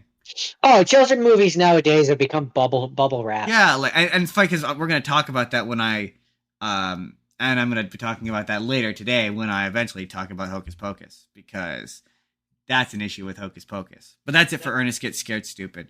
I did not enjoy that movie, but not because it was bad, but just because it was like I just don't. It's not even so much that it's upsetting. It's like I think in the clip I sent you, it's the drool. Like it looks like snot. It looks gross and snotty, and it's just like it's just a gross, unpleasant. And then eventually he has a whole army of other. Yeah, he has an army of other also gross, slimy, snotty fucking trolls that are also upsetting looking. Here's what I'll say. It might gross and yada yada yada, all that. Yes, maybe, but for a Halloween movie, I don't think that's necessarily a bad thing, and it maybe hardened some children so they weren't weak little sissies. I mean, that is probably true. Jordan, what's your next one? I got one more after that. My next one is about Halloween. It's Mickey's House of Villains. It was a special that they did for the House of Mouse. They need to get House of Mouse on Disney Plus. Oh, they really do, because watching this spur of the special, moment. But I mean, maybe the argument I have a feeling it's a licensing thing, but also the argument could be made that technically a lot of those shorts are on Disney Plus, but still. Right, but the thing is that the framing of the House of Mouse is what makes them more enjoyable. I don't disagree. Because they're like it's the knowledge that like all of your favorite characters, whether it be the villains or the heroes, are sitting there watching the cartoons with you. They'll hanging out with them. Yeah, they'll hang out outside of work. And it's kind of an extension of like your Who Framed Roger Rabbits or your Chip and Dale movie, where it's like they exist, or the 100-year anniversary thing, where it's like you have all these characters interacting with each other, and that's part of the fun and part of the charm. Is like in this one. So for those young star children who don't know what House of Mouse is, House of Mouse is essentially a clip show where you have the framework of the particular episode, which takes place where it's telling its own story, and then in between it splits up and it puts in cartoons, older cartoons. Well, in that one, Mickey gets kidnapped, just but Mickey cartoons. In the show, Mickey is the MC, and he introduces the cartoons. He doesn't get kidnapped in this one. Doesn't he get? He gets kicked out. Yeah, same difference. But he gets like tied up and like. No, he gets kicked out. He literally gets knocked out of the place. I remember there was a bit where they like all tied him up and they were like torturing him. No, Justin, it's a Disney thing. They were not torturing him. Not torturing, you know what I mean? You know, they're doing like the there's the It's Us Now where they wrap them, like they tie or grab them by the collar or whatever, and they slowly toss them all out. In the one scene, you see all the Disney heroes are in the kitchen. But no, they kick them out of the restaurant and the villains take over, and then Jafar is the MC. He gets to host all the cartoons now. In this special, you get a few. It's funny because this one actually, like, it has the one where it's essentially the Sugar Plum Fairy, but with the Goofy or whatever, which isn't really Halloween. Like, it has a few in there for this one, which aren't really Halloween ones. I mean, to be fair, like this was meant to be sold on VHS tape to stupid parents. So this show and it kind of, as a child, gave me more of an appreciation for some of the older ones. Oh, for sure. That I would have never otherwise seen. No, not with the same level of access anyway. And so, like, the fact that it's not on Disney Plus is a shame. It's a crying shame. Get it on Disney Plus, Disney. Because it would allow an entire new generation of children to enjoy the older stuff. I'm pretty sure it's a licensing thing. It's just I don't know. All I know is that this one, the overarching story is basically the villains are like, it's Halloween and we'd be really bad villains if we didn't have some sort of trick. Yeah. And then they have an entire song where they're like, it's our house, and they take over, and then you get to have a final battle between Mickey Mouse wearing the sorcerer's costume. It's essentially fantastic. And Jafar. You like Fantasmic? It's fantastic. And it's fun and it's cute, and it made me remember how much I love the show. It's such a good show. It's really fun. I know you can find some of the episodes on YouTube if you look hard enough. Yeah, but I want the official ones. But Yeah. that's House of Villains. It's our house now. It's very fun. It's a fun little special. That's a party. There's a party here in Agrabah, and we're No, talking no, about Casper. Justin, no. The We have party no time here for in that. Casper. Justin, we have no time. Casper, the friendly ghost. So my final rapid fire is the Casper movie. Have we talked about the Casper movie on here before? I feel like I have as a rapid fire before. Did we talk about during Ghosts? Maybe we did. God, it's No, not during Ghosts. I feel like it was like sometime in January. Well, it is a very strange movie. It is so weird. It is one of the most truly bizarre movies I've ever seen in my life because, like, it is so tonally confused. Oh, Like, absolutely. There's things in there that, like I didn't I think appreciate. that's what I said. Like, it is, yeah. Like, the big thing with it is it wants to give Casper an origin story, but It's a really sad, like depressing a really origin story. sad and depressing one. Because like people, the thing you don't really understand, people, like with that movie, is like up until that point, you didn't know what Casper's origin was. You didn't know. No, he was just a friendly ghost. Yeah, there's a Family Guy sketch I think where they were like, "How did Casper die?" Like nobody really knew how Casper died. Like that was the whole thing. And so yeah, because you didn't really need to. That wasn't the point, right? So the fact that they were like, "Yeah, he died from pneumonia." And then didn't want to move on. He froze and his to death. Dad, he froze to death, and his dad drove himself slowly insane and he was either sent to the insane asylum or killed himself. It's not really made clear. I mean, wasn't it something to the effect that Casper didn't want to leave because his dad would be on his own, so he's haunting him, slowly driving him crazy to make a machine to bring him back to life. His dad was essentially William Afton from Five Nights at Freddy's. Right. Well, he wanted to put him back together again. Yeah, his dad slowly went mad trying to build this machine. But then it's so funny because like then you've got the ghostly trio who weren't really characters before this. Like this is the movie where they became like real characters, and it's just confusing because like their existence doesn't mesh with it feels like they need to be there, but they don't. They're like, so what? They're his uncles, but like, are they related to the dad? Are they his uncles? Because later on in subsequent Casper of these movies, they sort of imply that they're not really his uncle and they kind of just look after him. Oh, we did talk about this because we talked about the game and how in the game there's like 1,000.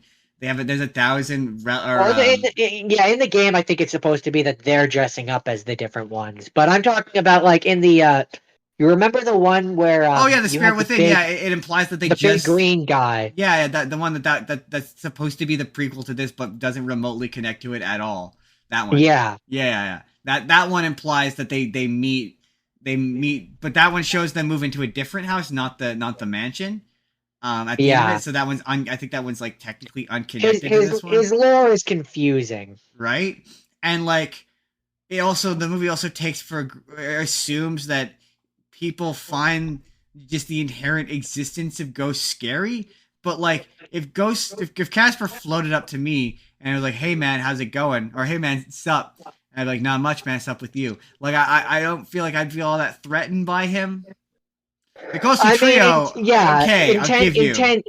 Intent is absolutely part of what makes a ghost scary. Right? Like if a ghost just appeared to you and is like, hey, so I'm just a guy. I'm looking that's going to be way less scary than a not seeing anything, like not seeing a ghost show up and things just happening around. Right, you. like there's so many scenes of Casper be like, "Hi, I'm Casper," and people screaming and freaking out and running away. Like, yeah, okay, the ghostly trio. Also, the ghostly the movie's confusing because Casper's like, or the girl asks if Casper can hurt her, and he's like, no.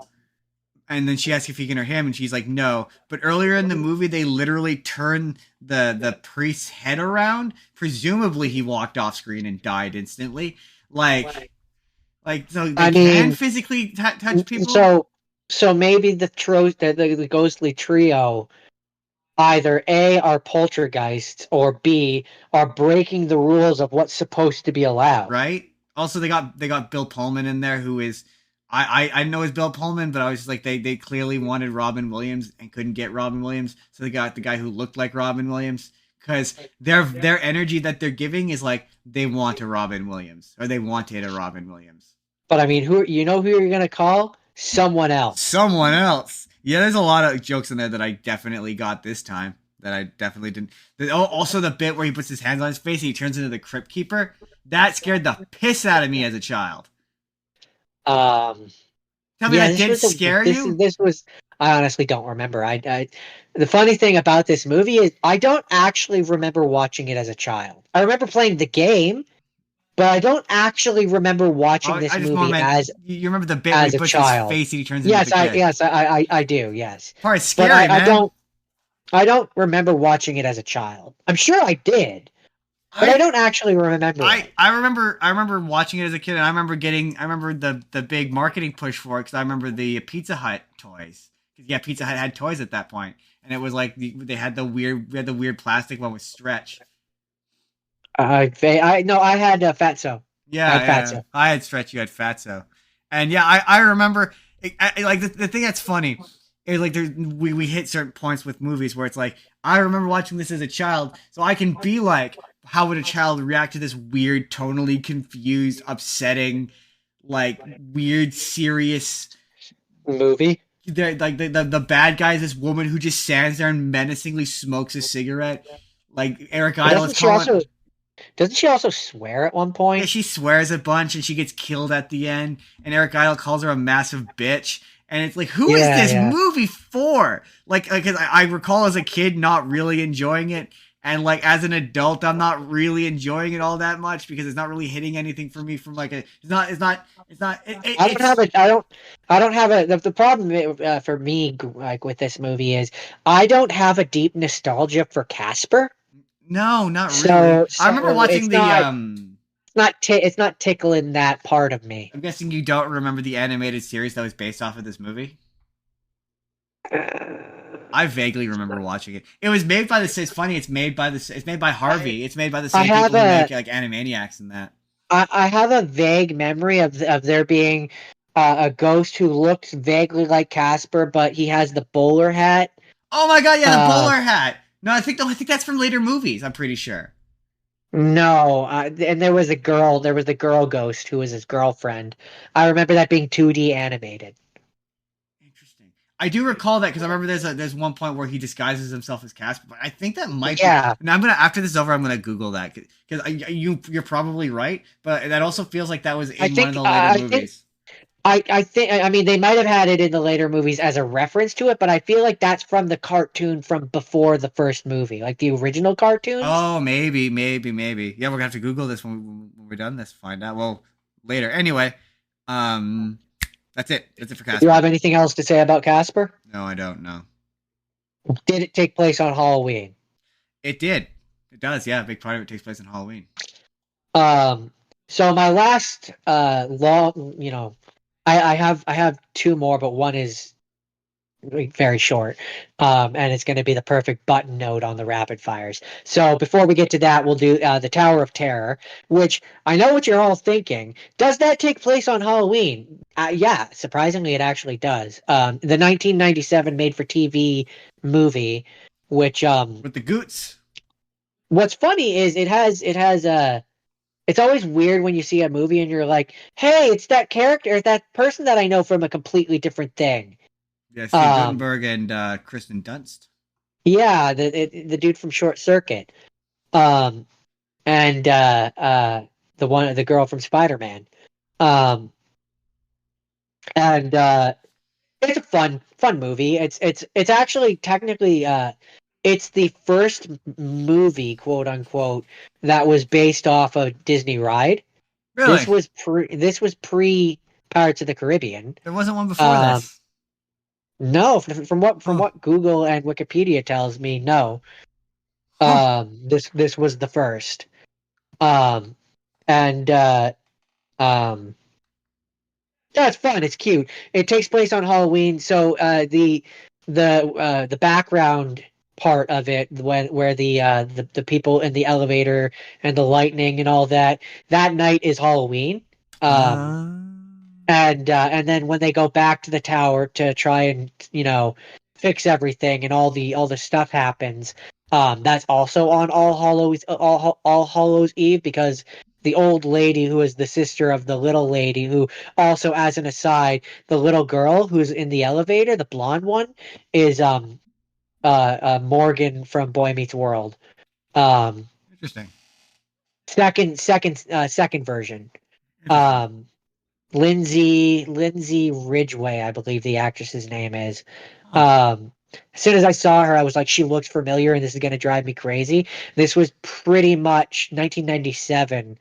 This was like right Boy Meets World. They were right in the middle of it. Interesting. Like peak. That's the word I'm looking for. Peak Boy Meets World time. Yeah, it's a fun, cute one. Was remarkably hard to find, to gain access to, because it's only on DVD and it's not on streaming, and not very many people had it available on the internet. So yeah, this was difficult. That's Tower of Terror. And then button note that we're going to end on, because I had to watch this. It's a half an hour thing. It's The Great Pumpkin, Charlie Brown. It's The Great Pumpkin, Charlie Brown. Those are always fun. Always a good time. Always fun. I got a rock. I got a rock. He got a bag full of rocks. Linus is waiting for the Great Pumpkin. And the funniest thing to me about the special, which I appreciated this time around and I thought was funny, is when it gets to the end and Charlie Brown is saying to Linus, I've done dumb things in the past too, and Linus is like, dumb, and he like doubles and triples down on the Great Pumpkin and his belief in it.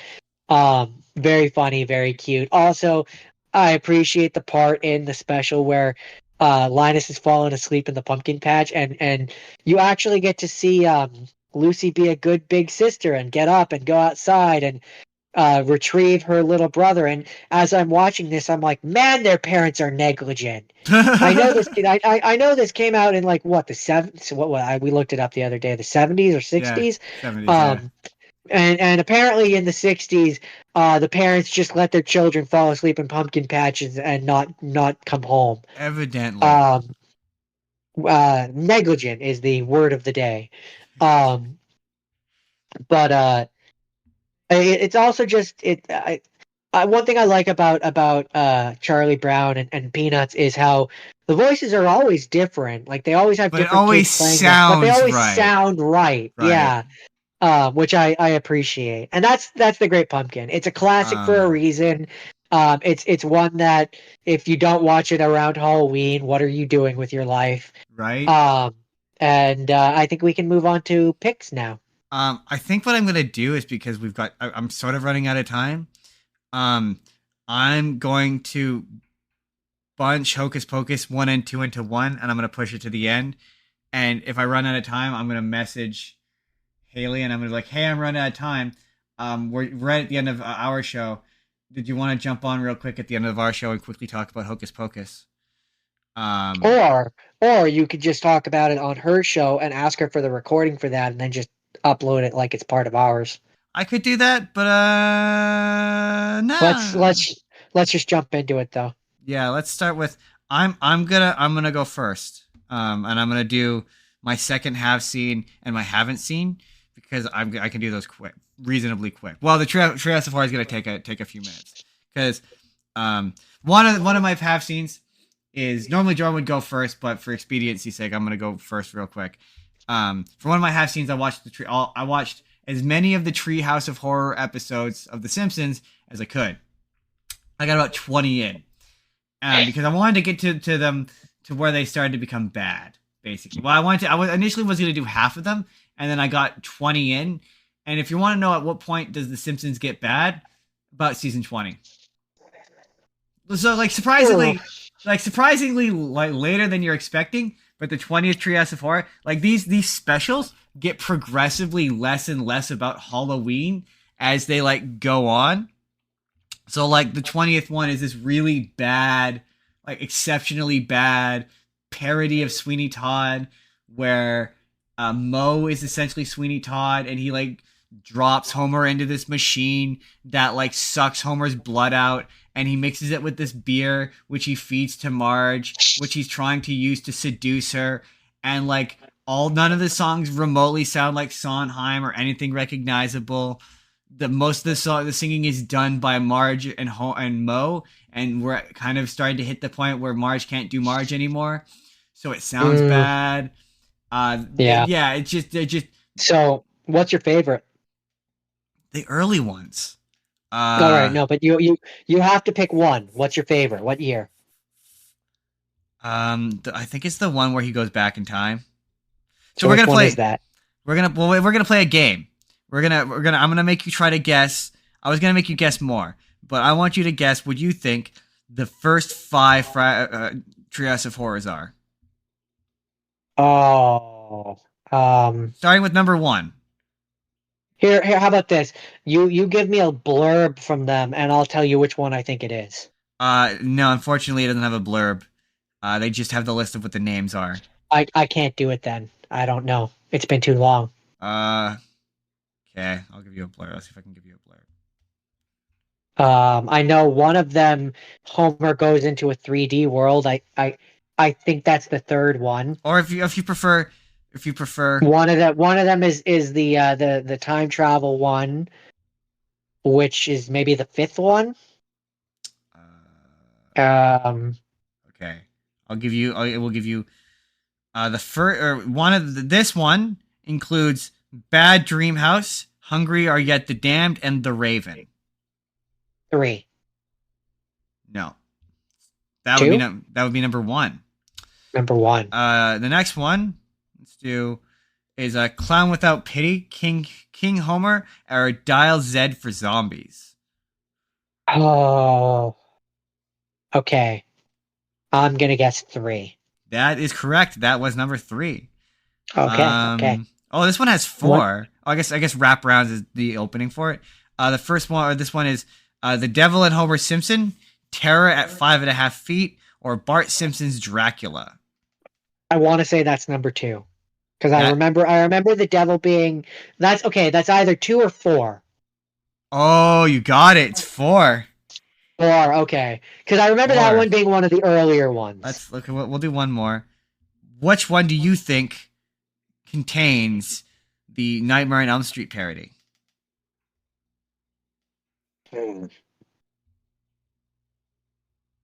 6. Wow, you're good at this. That was 6.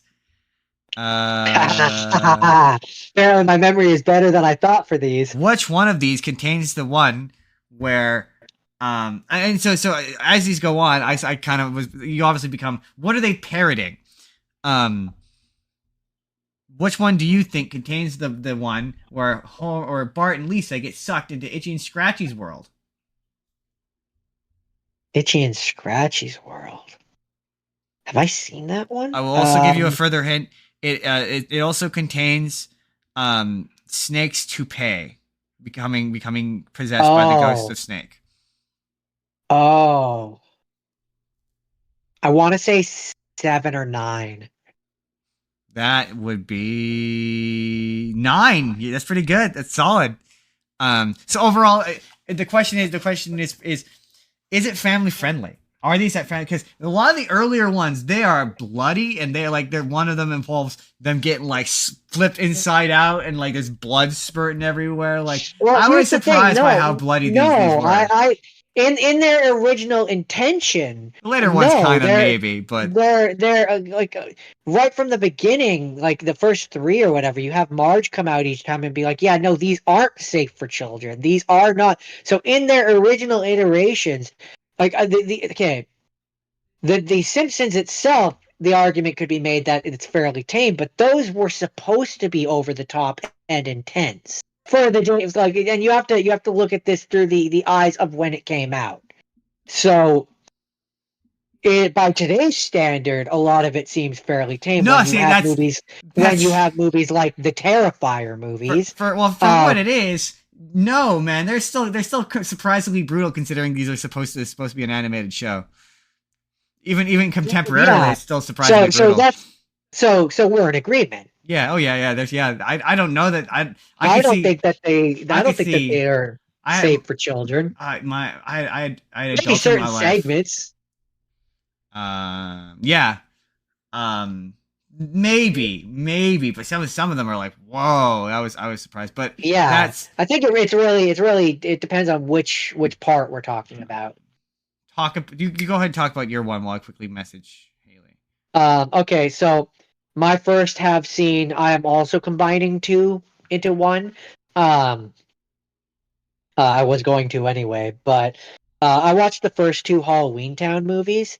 The Disney I think they were made for TV movies. Um and there are technically four of them.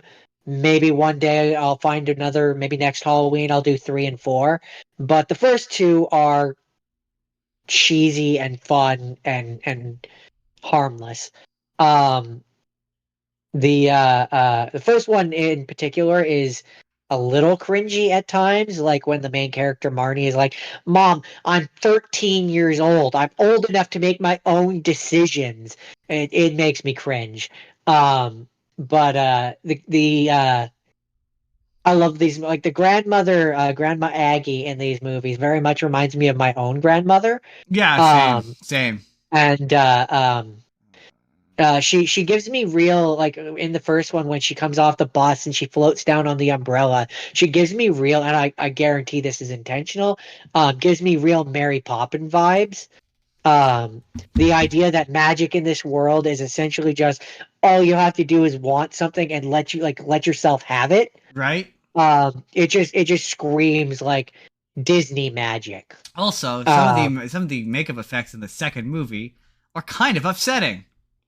a little bit. Like Um, the mom, her when like, she with the oh, mask and stuff. Yeah, I'm yeah. really like, ooh. Um, Also, we quote this the movie the second constantly. one, yeah. When we get to the second one, so wrapping up the first one, um, the Calabar, the fact that people that anyone in this world, I mean, I know they're like 13-ish years old, but he is so untrustworthy. He is Right? just immediately suspicious. And Immediately when suspicious. he's wearing the evil mask and stuff, I can still tell that's the same person. Grandma Right? Aggie and children's mother.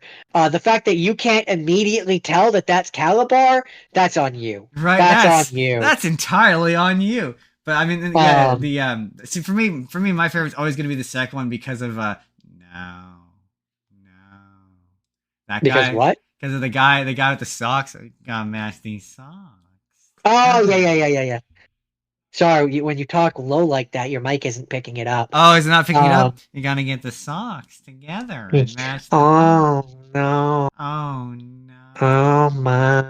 Yeah, Oh I've seen that actor my. in a few other things, and every time I'm like, hey, it's the guy from Halloween Town 2, Calabar's Revenge. It's the guy who goes, oh And that's my. a great segue for us to move into Halloween 2, Calabar's Revenge. Calabar's Um, Revenge.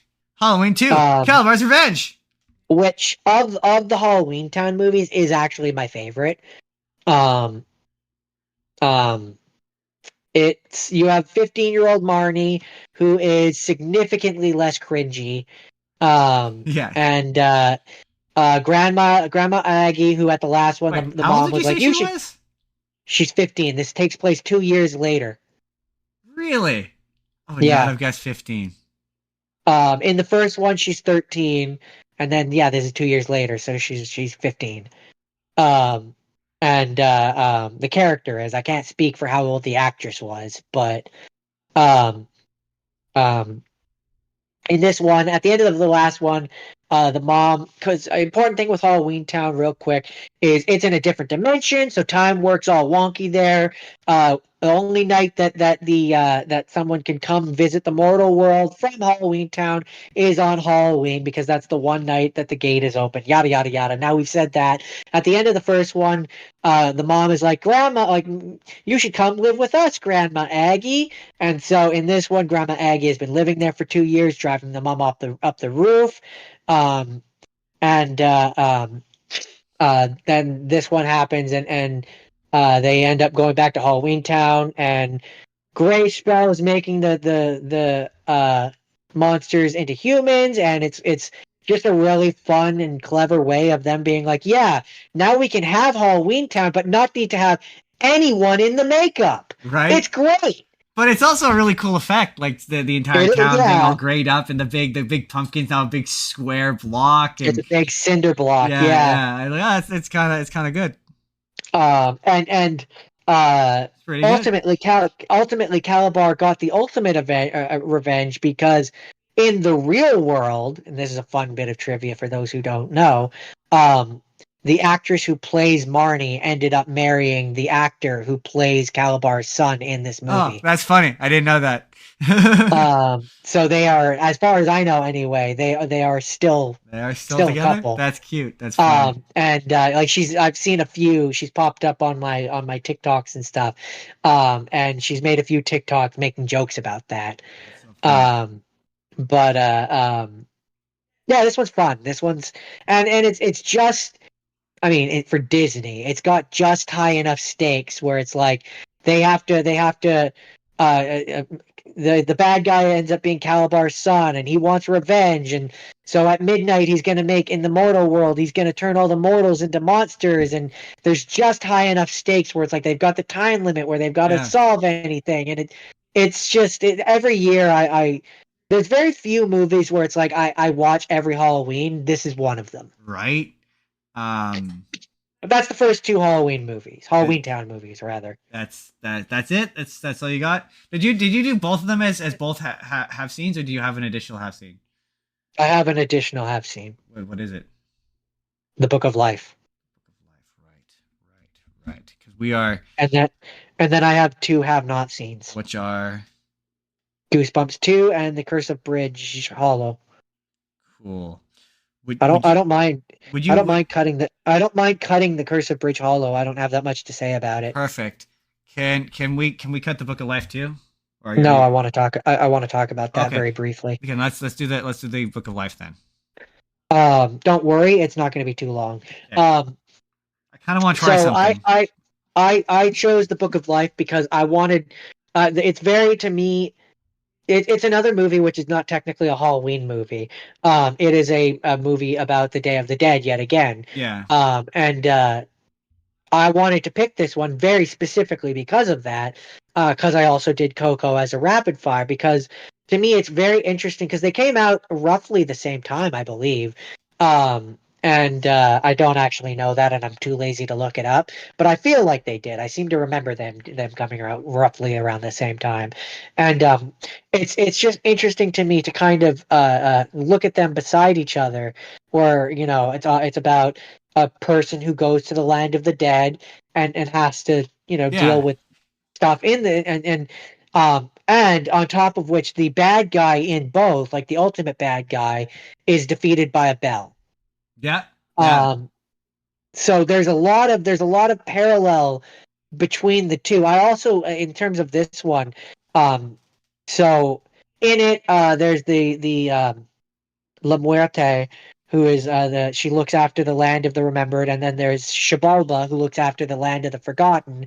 And in the land of the forgotten, you eventually, and this is where it's again very similar to Coco, where if you're not remember, and this is where I feel like this must come from the actual holiday itself. Yeah. Which it's kind of why I wanted to do these two movies, because it's as a person who obviously doesn't know that much about the Day of the Dead, it's interesting to kind of get to experience it a little bit, where clearly the Day of the Dead is about remembering your family and your lost ones and stuff like that. It's a day of remembrance. And in these movies, once your family or once the people that knew you don't remember you anymore, you slowly fade away. And it does that in both Coco and in this movie. In Coco, it's just you fade away. In this one, they have two distinct lands where when you're remembered, you're in the land of remembered, and it's happy and it's party and it's celebrations all the time.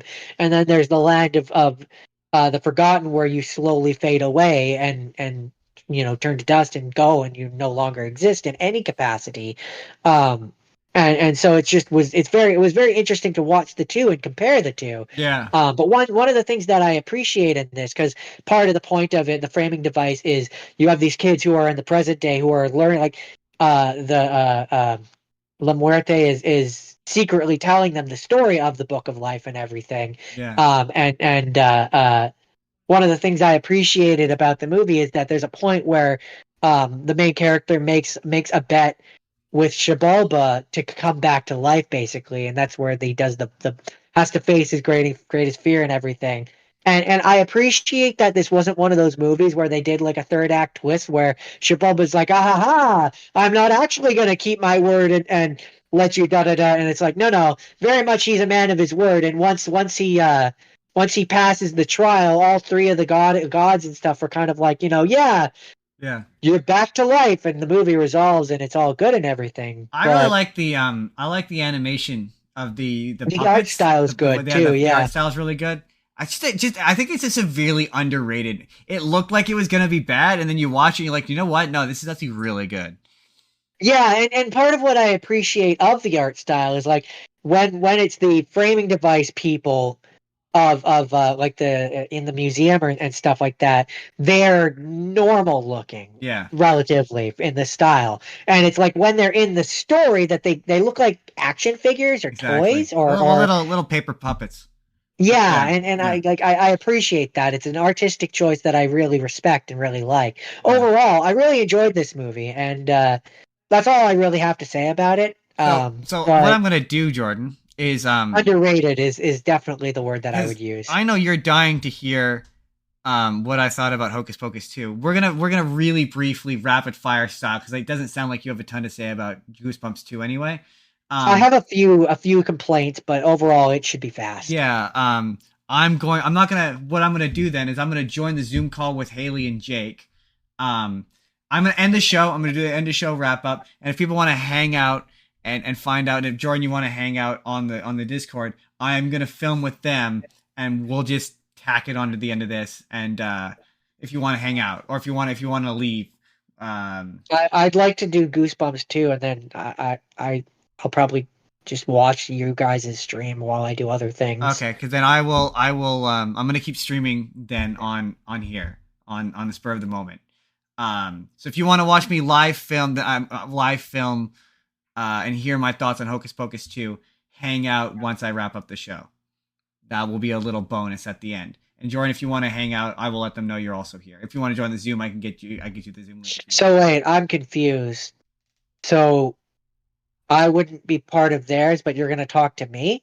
Well, I was gonna talk. Yes. Yeah. Well, I was gonna. I don't know what I'm gonna do. I would like to talk about Goosebumps or Hocus Pocus. Because like, yeah, if you're gonna like, I could just sit here and listen to you, and then once you're done talking about Hocus Pocus, I'll dip. You'll dip. Yeah, that sounds good. We'll do that. But I'll do Goosebumps 2 first. Yeah, we'll do Goosebumps 2 real quick. So Goosebumps 2. Sorry, words.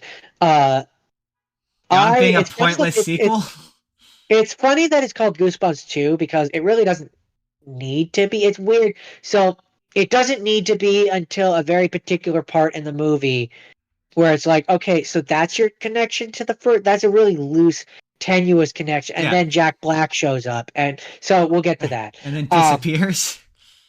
So this movie, the kids find an unpublished manuscript by R.L. Stine, which is the Haunted Halloween story. Which is that an actual story, a Goosebumps story? I looked it up. It's not. No. And they release Slappy from it, but so the movie gives the impression that he's not the same Slappy from the first one. It's not the same Slappy from the first one. But I'm gonna let you say your piece, but I need to just work through this. But it is. I think it is because he seems to be aware of what happened in the first one and knows R.L. Stine. Yeah. So like he is the first one, but he's not but he is, but he's not, which makes it confusing because it's like, okay, so are these characters? Feels like this is a different script, right? It feels like it's two scripts Yeah. being mashed into one movie. Yes, that's what it feels like. Yes, absolutely. Because one where Jack Black was in it way more, and it was cut all the scenes were cut out. No. See, that's the thing it is. I can say that 100% confirmed. I have the Wikipedia open. Originally, the girl, Ghost Girl from the first one, and Jack Black were slated to come and be like they were supposed to be in it. Like they were gonna be. It was going to be just a straight sequel. But the girl couldn't be in it, and Jack Black, he was in other things. Busy. He was busy. And the director the director from the first one was also supposed to come back. But he had scheduling conflicts with Pokemon Detective Pikachu. Yeah, and then the second act of this just kind of becomes the first movie again. Yeah. But less interesting. Jack Black and Odea Rush were set to reprise their roles as Stein and Fairchild. Black's role was reduced to an uncredited cameo, and Rush's role was not included. So yeah, they were definitely supposed so I don't know was the idea supposed to be originally that they moved towns again, or was this going to be a prequel where it was like this was one of the towns they lived in before they moved to the one from the second one? Slappy has magical powers in this one that he didn't have in the first one. Like I say, it's implied that it's a different Slappy. He doesn't have the same memories he doesn't remember the events of the first one. You're right. It is until they get to the point where R.L. Stein shows up, and then no, he is definitely the same Slappy from the first one because he acknowledges R.L. Stein and he knows all about him and he knows of course everything. Of course he does. R.L. Stein wrote the book. That is the thing is that that's the very first book he wrote. So that's the very first. At least that's what they say at the end of the movie. So that's the very first book he wrote as a kid. So that's the very first version of Slappy. That's not the Night of the Living Dummy Slappy. So that version of Slappy doesn't have the same. He doesn't remember the stuff from the first movie. He doesn't. What I'm saying is that I think that once Slappy is in the book, I think all the Slappies they're in all of the books that he's in. It's all the same Slappy. Not according to the movie, though. That's the impression that the movie gives. No, the implication gives that he got a different power set. It does. He's also got a different voice. He's also got a different voice. No, he doesn't. It's Jack Black's voice. It's not Jack Black. It is Jack Black. Yeah, absolutely not Jack Black. It's Mark Wingert.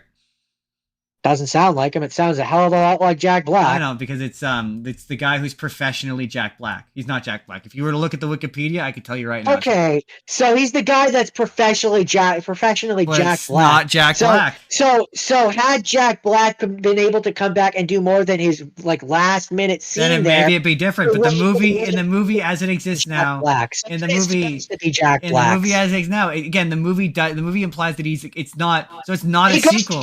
They got the guy that you get when you can't get Jack Black, but you want Jack Black. So it is supposed to be Jack Black's one, Justin. No, but it's not supposed to be the same Slappy. The movie does not. Yes, it is. The movie does not imply that it's the same Slappy. It implies that it's a different Slappy. He's from a different book. I completely disagree. It's from a completely different book, and that doesn't matter, and that's ultimately where my complaint with this movie is that because how this works is so confusing.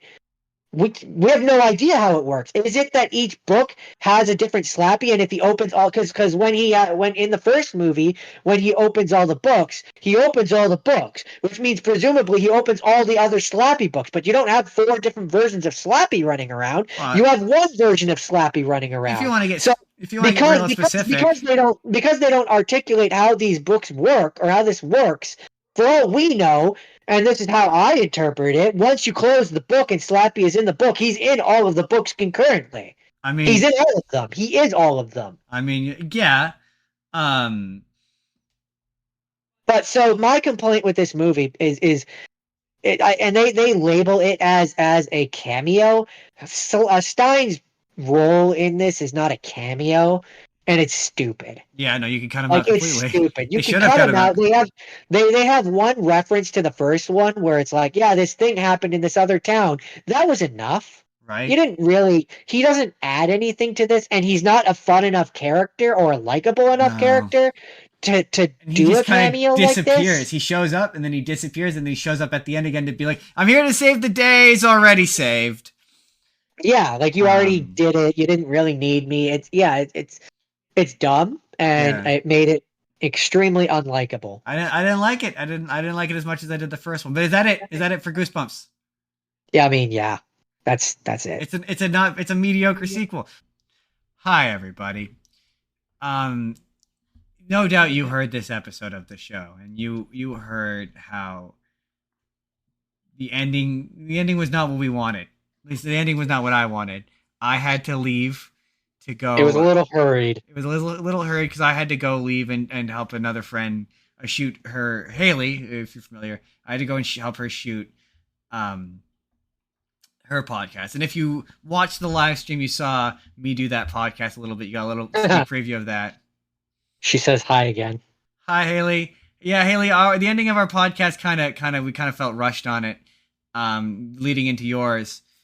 So we just wanted to come back. We're going to talk about Hocus Pocus again because Jordan was disappointed he didn't get to talk about Hocus Pocus with me. So we're just shooting something real quick. We're going to throw it on the and my other have not seen, and the other have not seen. Basically, the back half of the show got kind of you get the deleted content that we deleted. Right? Yeah. We deleted the content, so we're going to undelete it and we're going to quickly talk about it. And then I'm going to tack this on. If you're listening to this on Spotify, there will be no break, and you won't hear any of Haley's podcast. You're going to have to go find that out for yourself. You're just going to hear a weird cut, and it's going to cut to me doing this explanation. And we're going to talk about Hocus Pocus 1 and 2. And if you're watching this on YouTube, you will not see this on the original, but you will see this on a new YouTube video that I plan to put out probably today. So the director's cut, the extended edition, if you will. The director's cut, if you will. Yes. All those years, Justin, of you hating the director's extended edition, and now you finally get to release your own. Now I finally have my own. Yeah. So yeah, we're gonna quickly do. We're gonna let's just go back. Let's rewind. And let's start. Let's do the have and have not scenes properly. Beginning with Okay. Wait, all of them? Not all the ones we didn't cover. Okay. And if there's anything additional you wanted to say that you feel you didn't get to say about them in the original run through, you can add. So we're gonna start with Hocus Pocus. Jordan, Hocus Pocus. The first Hocus Pocus. I respect Hocus Pocus because, I said this on when I was recording Haley's podcast, but I respect it because it's dark. It's dark. It's mean. Like it opens with them killing a kid. Like I know I keep going to that, but it's such a big. It's kind of a big thing. The fact that they did that in a family movie is kind of a big deal, especially a Disney family movie, right? Like you're not, and it's not even like they're like doing like the Disney thing of being like, oh no, they insert some parallel where it's like not exactly it. No, it's like they are doing that. They're killing the kids. They're eating them. They ate the kid. They ate him. They ate that kid. And like you fully expect, is the kid gonna come back to life by the end of it? Nope. Kid's still very dead. And then the other kid goes to heaven and joins the sister. Right. Like the thing is, this movie really rests a lot on the strength of its performances. It's going to depend on how much you like the sisters. Like for me, this movie didn't. I've never really cared for it. I didn't like it as a kid. I respect it for what it's doing, and I respect it for the effort it puts in, and like the fact that it's allowed to be dark. I respect it for that. But yeah, it's one that I didn't grow up with really. Like I don't have a deep love nostalgia wise for it, but like I had heard about it a lot as an adult, and so that's where I kind of went and watched it really. And I can see why it's the I use the term for it. I use cult classic. It's kind of a cult classic. And I understand why. I do think that in the first one, I should say, I do think that the three sisters do a very it's a very strong performance, especially from Bette Midler. I think that they really bring life to those characters in what is otherwise kind of just an okay movie. It's I remember again. The weirdest part of it for me was the running subplot of the guy being a virgin. Like there's this really weird joke where he runs into a I fake mean, cop who's like, "Really?" And you're like, "Dude, he's 15. What do you mean, I really?" do find it kind of funny that that's in that's in a Disney thing, and B, there's the and it's been a hot minute since I watched the movies. Unlike you, I didn't watch them this week, but there's the girl, the love interest, the girl, Yeah. the teenager girl, and it's like I kind of would have expected the one who lights the candle to be her, Well, that's not to get. clearly what they're going for. It's subverting. Yeah, it's Yeah, trying to subvert that. You're expecting it to be the girl, and then when it's the guy, you're like, "Oh, okay, it's the guy." But even then, it's weird because it's a so, Disney like, movie, and he's like a child. But I respect that they were willing to do that. I guess. Yeah. It's because it's just like, really, in a Disney movie, wasn't it like a Disney Channel movie too? Yeah, that was another thing. Yeah, it was very much. I thought it was theatrical. No, it turns out it was a Disney Channel original movie. It wasn't even a theatrical one. That which so speaking to the quality, and the reason why I guessed that, because I didn't actually know, but the reason why I guessed that was because in some ways, just the filming style, it reminds me of Halloween Town. I can see why you would say. Well, that's to me. That's what I compare it to. As a contemporary, like in terms of peers, that's what this makes me think of. I'm like, oh, maybe had this come out 2 years, like had. Well, we'll get to it when we talk about the second one. But yeah, this reminds me of that, where it's like this feels like there should be like 4 or 5 of these. Yeah, within a fairly short time frame. This one sets up for a sequel. Like it ends in such a fashion where you're like, no, yeah, they could get unfrozen and come back to life for a sequel. Yeah, isn't it just that the light hits them and they turn to dust again? And it's like if another candle came into being, they could just come back again. Well, the Bette Midler looks like she gets turned to wood, but the other ones, they turn to dust. So yeah, like it's not.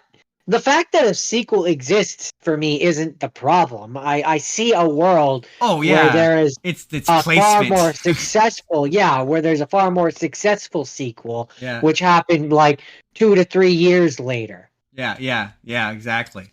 And also this one being like, it wants you to think it's a musical. Later? Also, what's interesting that you might find interesting, it's directed by, I don't know about the second one, but the first one is directed by Kenny Ortega, who is the director of the High School Musical movies, which you'll instantly go, that makes sense.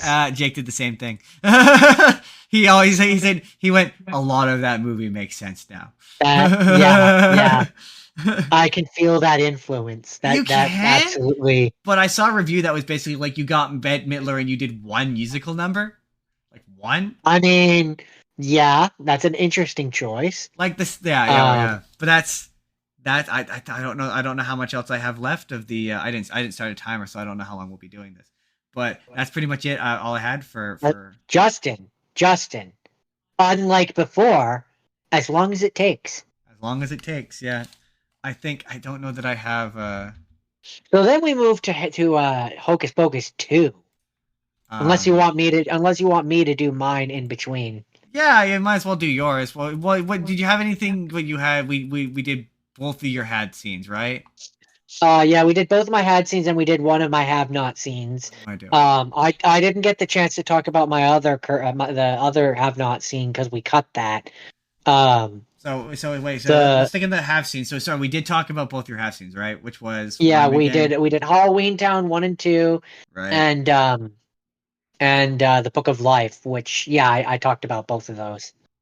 Okay, good. Oh yeah, yes, we did. We got enough detail on the Book of Life. Halloween, I think so. The Halloween Town 1 and 2, which I think we did good with as well. Yeah, we did good with as well. And you didn't talk about the third one. No, I didn't talk about the third or fourth one because I figured I'd leave that for like next Halloween maybe. Right. Okay. Okay. So then, yeah, we'll sandwich in. Let's sandwich in your the Curse of Bridge Hollow. Yeah, let's leap into the have not scenes. Yeah, because I didn't talk about either of my have not scenes. So, I thought that Hocus Pocus 1 was one of your have not scenes. No, I've seen Hocus Pocus. We've seen at least I watched that movie as a kid. I was positive Okay. you also Well, then did. we'll do one of your. Maybe I did, but to be fair, there's a lot of things I've seen, and I don't necessarily remember them all. Yeah, fair enough. Um, um. Then we'll do your first have not seen. Then we'll do my other have not seen. Then we'll go back to your second have not seen. Well, the second have not seen would be Hocus Pocus 2. And the big thing with Hocus Pocus 2 is it very 20 years too much late. is it's 20 years too late. Yeah, exactly. It feels like um it feels like two movies. Like it feels like part of it is like a couple years later um sort of it's about their backstory because the elements where it's like their backstory and you're meant to feel sad for the Sanderson sisters is conflicting with the stuff where they're mugging around town and they're doing the big dance number. Like there's a lot of stuff like, oh, okay, so they've got the candle and there's the cat. Now they're doing the musical. It's stuff you recognize but not done well. Yeah. So here's what I'll say about the second one: is it feels like you're right. Like you're right. I hadn't really thought about it this way, but now it feels like the tale of two movies.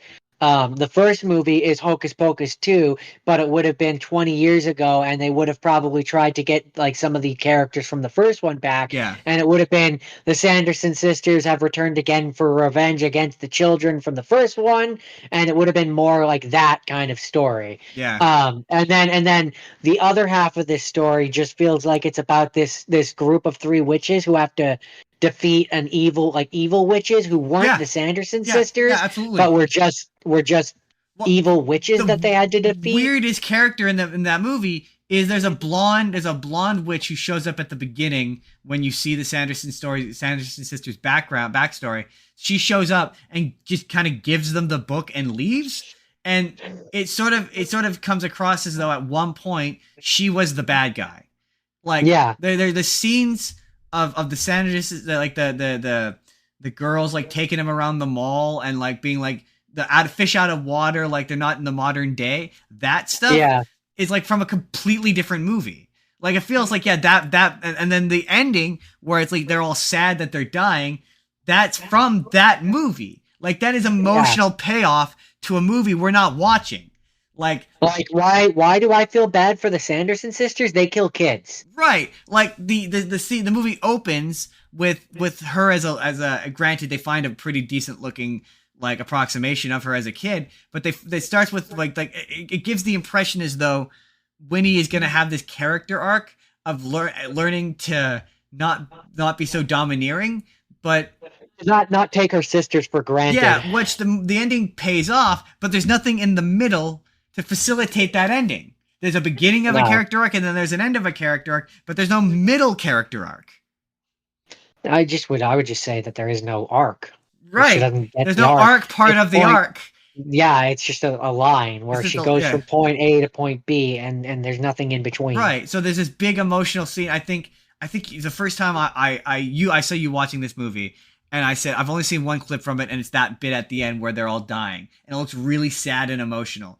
And I said, what is that in context? And you're like, it's bad because for all the. I'm pretty sure you said the same thing I did. It's incredibly unearned. Did. It's very unearned. It's incredibly unearned. I remember. It's just, and again, it's just, I don't. When I first heard that they were coming out with the Hocus Pocus 2, I just remember my first thought being, why? Yeah. Well, yeah, and the big thing is like it's so past the time to do that, and to be fair, a number of movies have done that in recent years, where it's like you're going back and they're banking on this nostalgia, and it's like I get it to a degree, but after a certain point, the actresses are and this is they're getting old, right? Yeah, you can't do this forever. They're too old, and it's not believable. Like you're bringing back the Sanderson sisters from the grave. Why did they age? Well, I'm not talking the external reasons of humans age and those actors are older. I'm saying in this world where it's magic and it's a magic candle which is bringing them back to life, why would they ever age? I think it's Bette Midler. Bette Midler looks the same way that she does at the beginning of the first movie before she kills the kid. before she kills. Like you know how in the first movie she's supposed to look like old and decrepit, and and Sarah Jessica Parker and the other lady do, but Bette Midler doesn't for some reason. Like she looks like that before she drinks the magic kid juice and becomes youthful. Like she looks like that normally now because she's just gotten older. Like that's not her fault. That's not me. That's not me saying that it's a bad thing. It's just a natural consequence of aging. I'm not holding this against the people that are in it. It's not that's what happens when you get older is you get older. Right. I'm just saying from a movie making standpoint, it detracts from it because all I'm thinking about as a viewer is it's a magic spell. Why it comes across like they're choosing to remain to look old. Right. Them coming back to life is, although they do kind of explain it, but it's still kind of weird and dumb. And to be fair, there is an element of like you would have a guy or people like the guy who runs the magic shop or whatever who are like big fans and like true crime enthusiasts. Yeah, who've moved on past this bad thing that happened or no longer believe it. And there's a couple of really weird, like the one weird moment where they're flying their magic brooms and they fly past a window and someone's watching the first movie somehow. What? There's a bit where they're flying on the brooms through the air and they fly past these two guys' house, and they're sitting on the couch and they're like laughing and they're literally watching the first movie. It's the scene where and I thought it was a funny scene, but it's the scene where they run into the guy who's dressed like the devil and they think that he's their master. And like he's partying with them or whatever, and I remember that from the first one. Yeah, the wife comes down. Like, dude, with your wife in the house, what is wrong with you? They literally play that scene on the TV. So she like funny. Bette Midler's character flies past it, and she stops for a second and she sees it, and then she just shakes her head and keeps flying. So it implies that the Hocus Pocus movie exists in that universe as a movie. That's confusing, right? But hilarious at the same time, right? See, this is all the stuff you get when you tune into the Spur of the Moment podcast. All this weird nitty gritty stuff. It's one of those things where it's not devoid of things to like. The second one, no, there's a quite a funny moment where where they make like I will say like I maybe it's because I don't have any attachment to this movie, but I will say the bit where they do the dance. And because this is the sequel, it needs to be bigger. So now everyone in the background does choreography and stuff.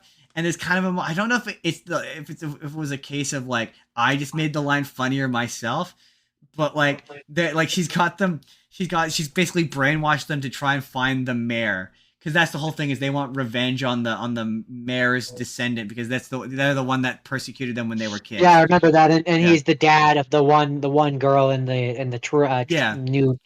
new trilogy. There's the funny bit where she's got the dancing flash triangle mob zombies. They're like flash mob dancing down the street trying to find this mayor, and they're basically like, "This is not helpful. Why won't they stop dancing? Like that's not what the spell's supposed to do."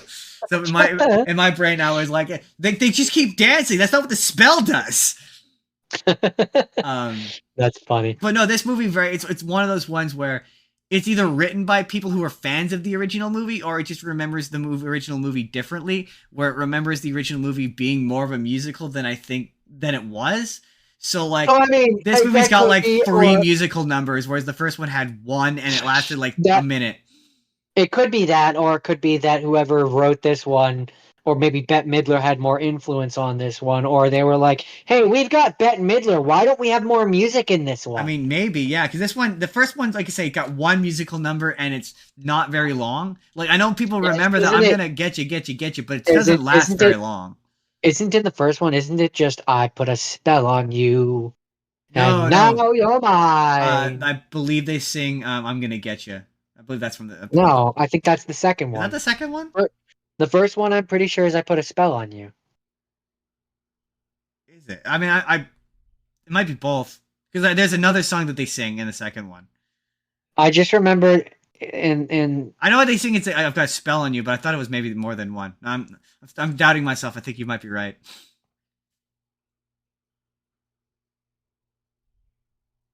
Yeah, I Put a Spell on You is definitely the first one. I thought maybe it was something else then. I guess you're right. But yeah, the second one very much is like, oh, there's one musical number and it's the thing everyone knows, so now we need multiple ones. So yeah, it opens with like they reappear and they're doing a musical number and it's really weird and silly. And like this movie kind of reduces these characters to being kind of one joke. And they were like at least kind of sinister in the first movie, but in this one they're just kind of a joke, I guess is how I would put it. They're caricatures in this one. Yeah, very much Because so, yeah. because it's been 20 years since they did the first one and they don't remember how the characters are supposed to be. Particularly Sarah Jessica Parker does not remember how these characters are supposed to be.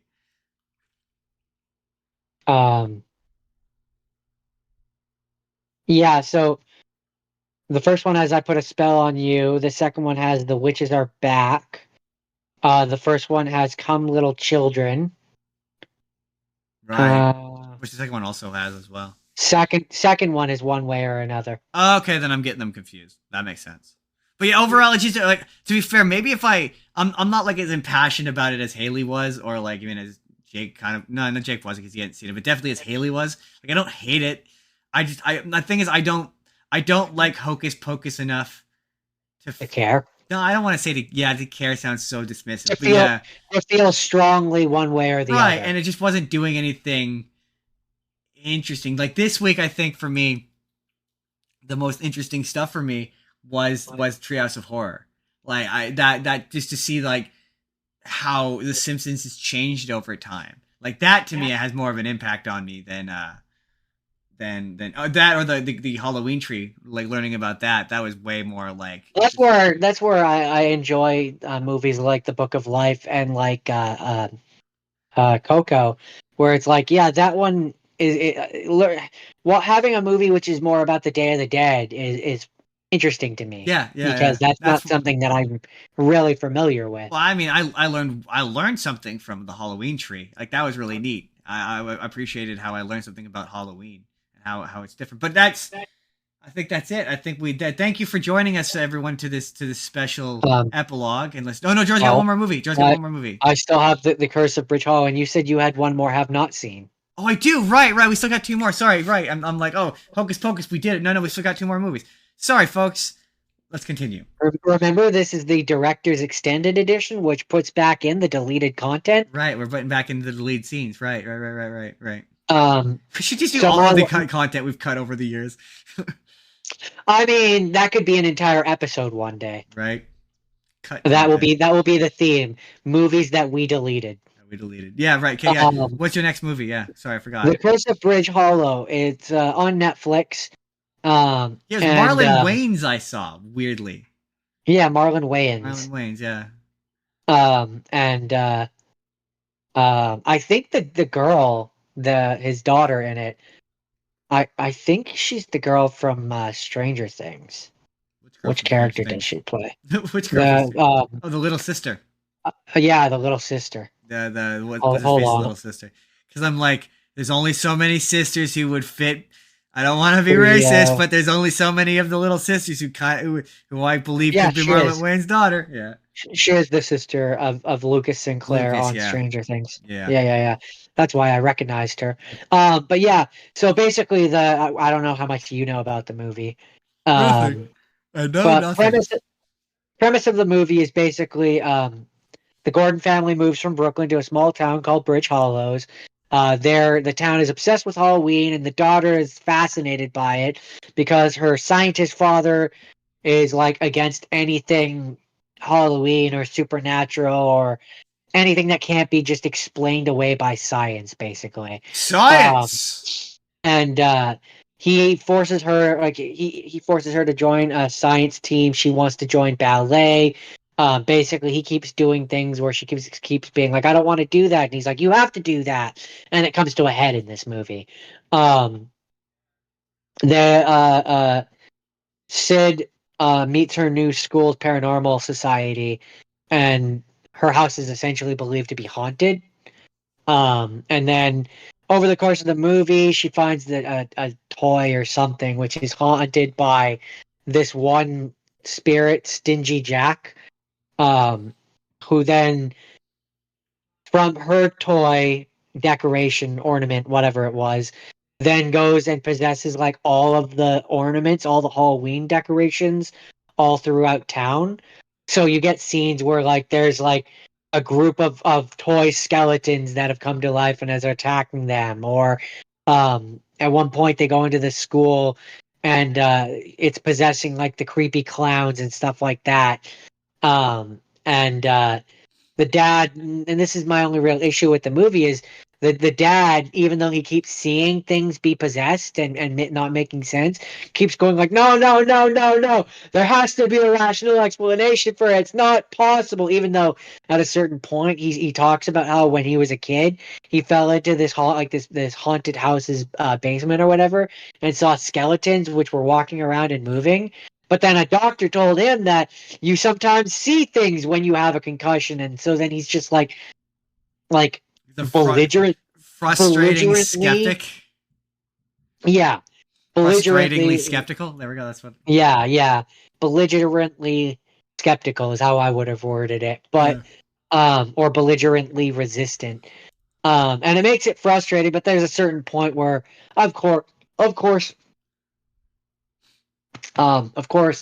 eventually, he lets go, and his daughter's allowed to, not be stifled by him anymore, and there's a happy ending. And so it was funny because when you were like family friendly movies, and I went to watch this and I saw technically rated 14A. Really? Yeah. I don't think it needs to be. I understand theoretically why it is, but like, and that's where technically it's rated. I think it was like TV 14A, even though it's a movie. Netflix ratings are weird. Netflix ratings are weird. But I don't really think it needs to be because it is to me a family movie, and the only reason why it is because like you've got scenes where the dad has a chainsaw and he's like chainsawing through the through the skeletons and stuff, which are just like there's nothing gratuitous because they're yeah. they're It's about as fun toys or whatever, like on a right? scale Like of 1 to Goosebumps. it's about it. It's like same level as Goosebumps. I would Goosebumps. say. Yeah. Okay. Yeah. So it's like it's a PG rated family Halloween. Yeah, where it's like there's nothing Family really. horror. Maybe some slight scary moments that I could see, but nothing that I think would make it need to be 14 or older to watch I mean, it. I think as we have discussed today, children's movies can be legitimately upsetting and scary. So like, that's all I really have to say about that one. It's fine. It's not one that like I would say you need to go out and watch this right now. Oh my god, it's so good. It's okay. If you have Netflix, it's there as an option. yeah. Yeah. It sounds fun. How's the C? Is it like really heavy CGI? Like how does it look from a CGI perspective? Not terrible. Like some of the skeletons and stuff. It's like it doesn't look cheap necessarily, but it's Ooh, it's fine. A number of like you can tell that quite a few of them, like for example the clowns, which are supposed to be like like I think they're supposed to be the kind of Halloween decorations where it's like a hay-filled clown or something like that. I think that's what they're supposed to be. Oh, okay. But it's very obviously just people wearing costumes, right? But like, so that could be charming. That could be charming in its own way. Yeah, it's yeah. It's fine. It's all right.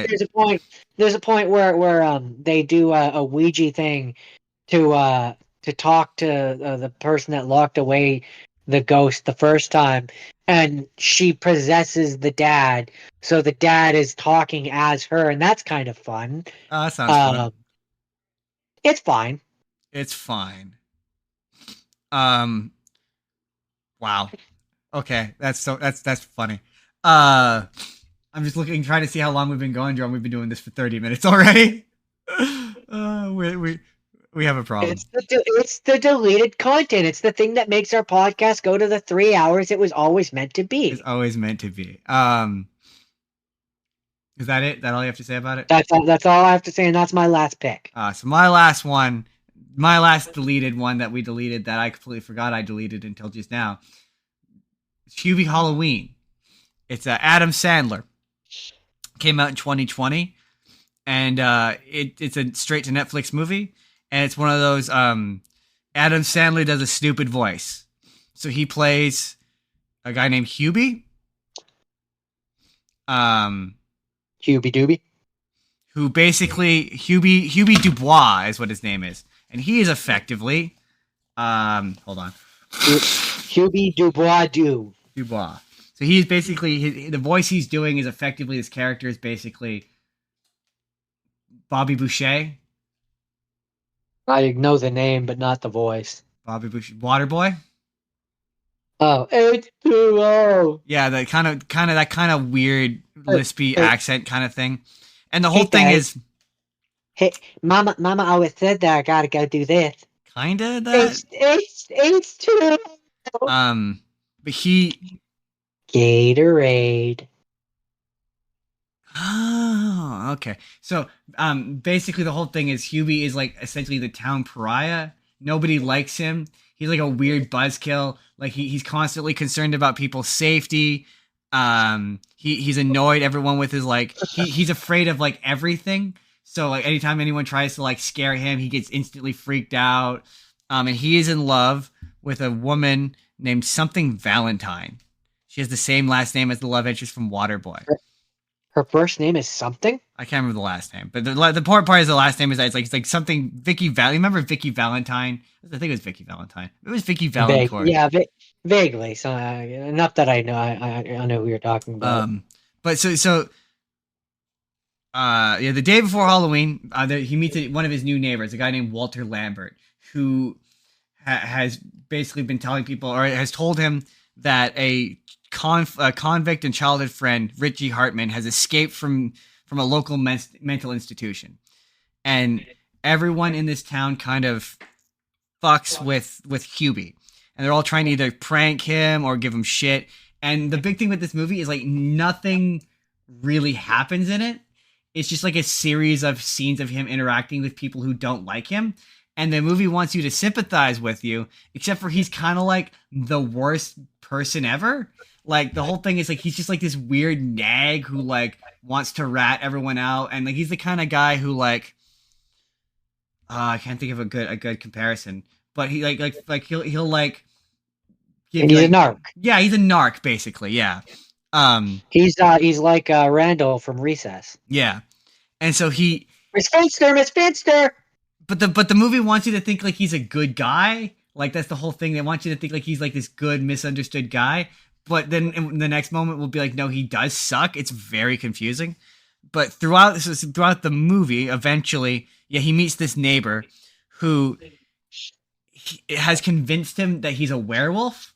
Like he tells, so he at one point he runs into like one of the kids' dog who he believes is this werewolf. And these kids, what's interesting is apparently Cameron Boyce, one of the kids from Jesse, he passed away. He was supposed to be in this, so this movie is a tribute to him. But what's interesting is the Indian kid from Jesse, he's in this.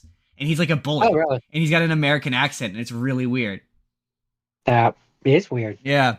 But yeah, so as the movie goes on, the people who are picking on him, like the guy from Jesse, he's like one of his coworkers who constantly all go missing one by one. Ladies and gentlemen, my co-host has died, and I will be taking over the show now. Yeah, pretty much, yeah. So there's one guy who's like Ray Liotta, who's played by Ray Liotta, who constantly fucked with them. There's this couple. They all mess with him, and they all slowly disappear. And so Hubie thinks that it's this guy, Steve Buscemi, who he thinks is a werewolf. And he's gone to the police. He's like, oh, it's a werewolf, and who's doing this kidnapping? Like, who's doing? Like, did you appear in this maze and go after these kids? And it turns out that Walter is not actually a werewolf, and that he has also escaped from the mental hospital, or as he refers to it, the werewolf treatment center. And he and basically the insane guy who you think has been kidnapping and killing people the whole movie, he is played by Rob Schneider, escaped to, and he also thinks he's a werewolf, to convince Walter to go back to the treatment center. And so there's a point where he's like, you gotta check him. He's killing people. And it cuts to the police station. Kenan Thompson is there as a police officer. He's like, yeah, no, he says he's from the werewolf treatment center. He's a deeply that's what it is. Man. Violet. Yeah. So it turns out, they all because all the people who have been kidnapped are all people who are like victimizing Hubie, and so everyone thinks it's Hubie who's doing the kidnapping and trying to get revenge on his bullies. So he runs away, and throughout the movie, there's been like this radio DJ, this female radio DJ who's been like narrating, like it's kind of, you remember in Catherine. Oh yeah, the in between person. Yeah, yeah. The radio DJ who's like, I'm the late night radio DJ. Like it sounds just like her. Yeah.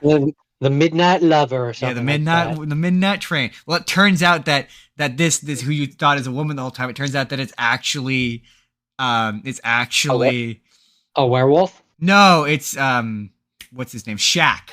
He's Shaq, and he just does that voice for the radio show. And he's married to a woman who has like a regular like DJ 97, 103.5 QMFM, like a regular radio voice. And he's like, oh, I wonder what your real voice sounds like. He's like, this is my real voice. It's actually pretty funny. See, it would have been funny if there was a werewolf at the end, and it just ended up being this really normal person. Well, no, because there's a twist in this, and I'm going to give it away, but it's actually kind of a good twist. Where so basically that you find out that Hubie has been phoning into this radio show, and so they really know him. But is one person who has phoned into the radio show more than him, and it's a woman. And so he thinks, because this entire movie he's developed this relationship with, Vicky Valentine is what her name is. And so or Violet Valentine. And so he thinks that it's her. So he convinces her to meet him, and they meet up. And like it's like one of those scenes where like you think it might be her, and they try to phone this like burner cell that the person is phoning from, and it's not ringing, and it continues to ring. And they're like, the police are on the other end, like, shit, Hubie, she's in your home. And he's like, oh no, because he lives with his mom. And he's like, oh no, my mom. He goes to run back home to his mom, and the mom is there, and she's alone, and there's like a mask and a knife. And he's like, Mom, are you there? He's like, yeah, I'm fine. And she's like, Mom, would you say I'm your special guy? And she's like, yeah. And he makes this face, and it's like this like Adam Sandler, good actor now, makes this really good subtle face where you can see him start to realize, and he's like, oh no. He's like, Mom, would you say you would do anything for me? And she's like, yeah, I would do anything for you. And he's and she's like, oh no. And it turns out she's been the kidnapper the whole time. And I'm like, you know what? Snap. You know what? That's a good, like, not only is it a fun homage in terms of like horror movies, it's a fun kind of homage to Friday the 13th. Maybe it's because we've been talking those movies that I appreciate it, but it's just kind of the movie doesn't really telegraph it. Like, you know, obviously that it's not the crazy guy from the asylum. Like, you know, that's a red herring, but I would have never guessed it was the mom. And then, yeah, he goes outside, and she's got all of the people, all of his bullies all tied up as they're all like begging for her life. And he's like, no, Mom, you can't kill him. So this is a family movie? Yeah, it's I would say it's about killing and kidnapping? I would say it's family friendly in like it's a PG rated movie, I would say. So okay. yeah, okay. It's not like a Disney feature, but it's a PG affair, I would say. Like it's not R rated. It's all in the like it's funny. Like it's all in the pursuit of humor. Like the ending is funny because she's got them all tied up. She doesn't kill them. No one dies. Everyone lives. But she's basically trying to be like, you guys need to appreciate Hubie more. Like he he looks after you. He like watches you. He makes sure you're okay. And they've got this He's nickname. a good man. Yeah, where they call and like she's like he saved your life, your worthless, ungrateful lives, and the entire movie they've been calling him Puby, and the guy who's from Jesse, he's like, oh, thanks Puby for saving our lives. And it's like, see, even when he saves your lives, you insult him, and he's like, I'm so sorry, I don't know why I did that. That's on me. Just such a force of habit. Yeah. I can't help it. But I know I was surprised by I fell asleep watching it the first time and I was like, oh, it's not that good. And then I rewatched it this morning and I was like, you know what? It's better than I thought it was. It's not the worst Adam Sandler movie on the planet. No, that's Jack and Jill. That's still pretty firmly Jack and Jill. I don't think it will ever not be Jack and Jill. I honestly, unless he makes a real stinker, I think that will be the lowest point in his career. So now, Jordan, here's the question. This is going to be live in the moment. Do I cut out the previous end of show plugs and we do new end of show plugs and this is the real ending? Or do we just be like, good night, everybody, and call it the ending here? I think we do new plugs, new ending, new everything, because you're just cutting that out, and that means that you can just straight cut at that point, and you don't have to cut and then cut back in the original. It's just simpler. Yeah, or I guess we will do end of show plugs, and worst case they hear the plugs twice. Yeah. Yeah, might as well have them just in case I need them, and if I don't need them, they have to listen to them twice. So, yeah. End of show plugs. Assignment. So in the initial run of this, I said pick an actor too. Oh, I know what. Let's end this. That's the end of Hubie Halloween. Thus ends the Spook (E of the Moment) podcast miniseries for October. Next week we return to the regular show, Spur of the Moment, and we begin something new. Because you thought I was done. There's one more for the end of the month. One final spooky incomparable Jordan. Thank you for sticking around. If you stick around to the ending of this, if you're watching the director's cut version of this, thank you for the Spotify listeners. But next week, I said on the initial run, I said pick an actor too. I think I'm gonna stick with that. I want to watch some Jim Carrey stuff. I'd like to watch Ace Ventura and Ace Ventura 2. Okay. And the number 23. I'm not gonna do Batman Forever though. Also, potentially, we may be having our good friend Jake on. He said he's going to be here, but Jake's a very busy guy.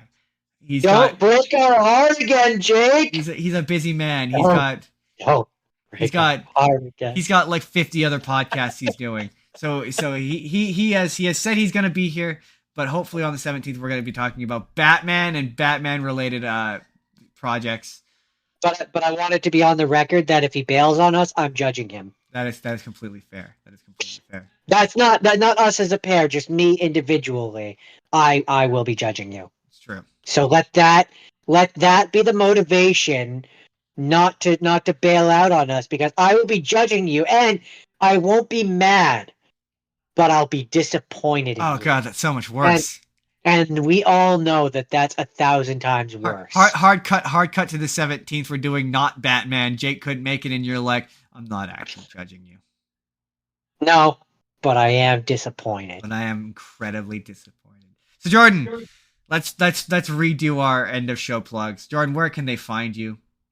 I do Minecraft Mondays on ZethGore187 on Twitch, and on the weekends I do the Spur of the Moment podcast, where I talk about pop culture, movies, TV, and other things. God, I didn't ask for the whole spiel. I just wanted to know. I'm kidding. You can find me on TikTok. I'm at Justin Spur on TikTok. You can also find the show on TikTok. It's the Spur of the Moment P. If you want to email the show and you want to sponsor us, we will take it. I had a Coke can here. We bow to all sponsors. I don't like Bud Light, but I'll drink it if it means you'll pay me. Or you'll certainly think I'm drinking it. Right, exactly. You can email the show. If you want to be on the show, we now have a handy dandy Google form that you could fill out, because a friend of mine gave me that idea and I really liked it. So you can fill out the Google form and you can come do this with us. We can talk about whatever topic you want to talk about. We can shape the show around you. We can shape the show around your schedule. Ship But shape. thank you for tuning in to this director's cut. We will see you next week, everybody, with Pick an Actor. Pick an actor. That's it. We're done. We're done, Jordan. We're done. Yeah.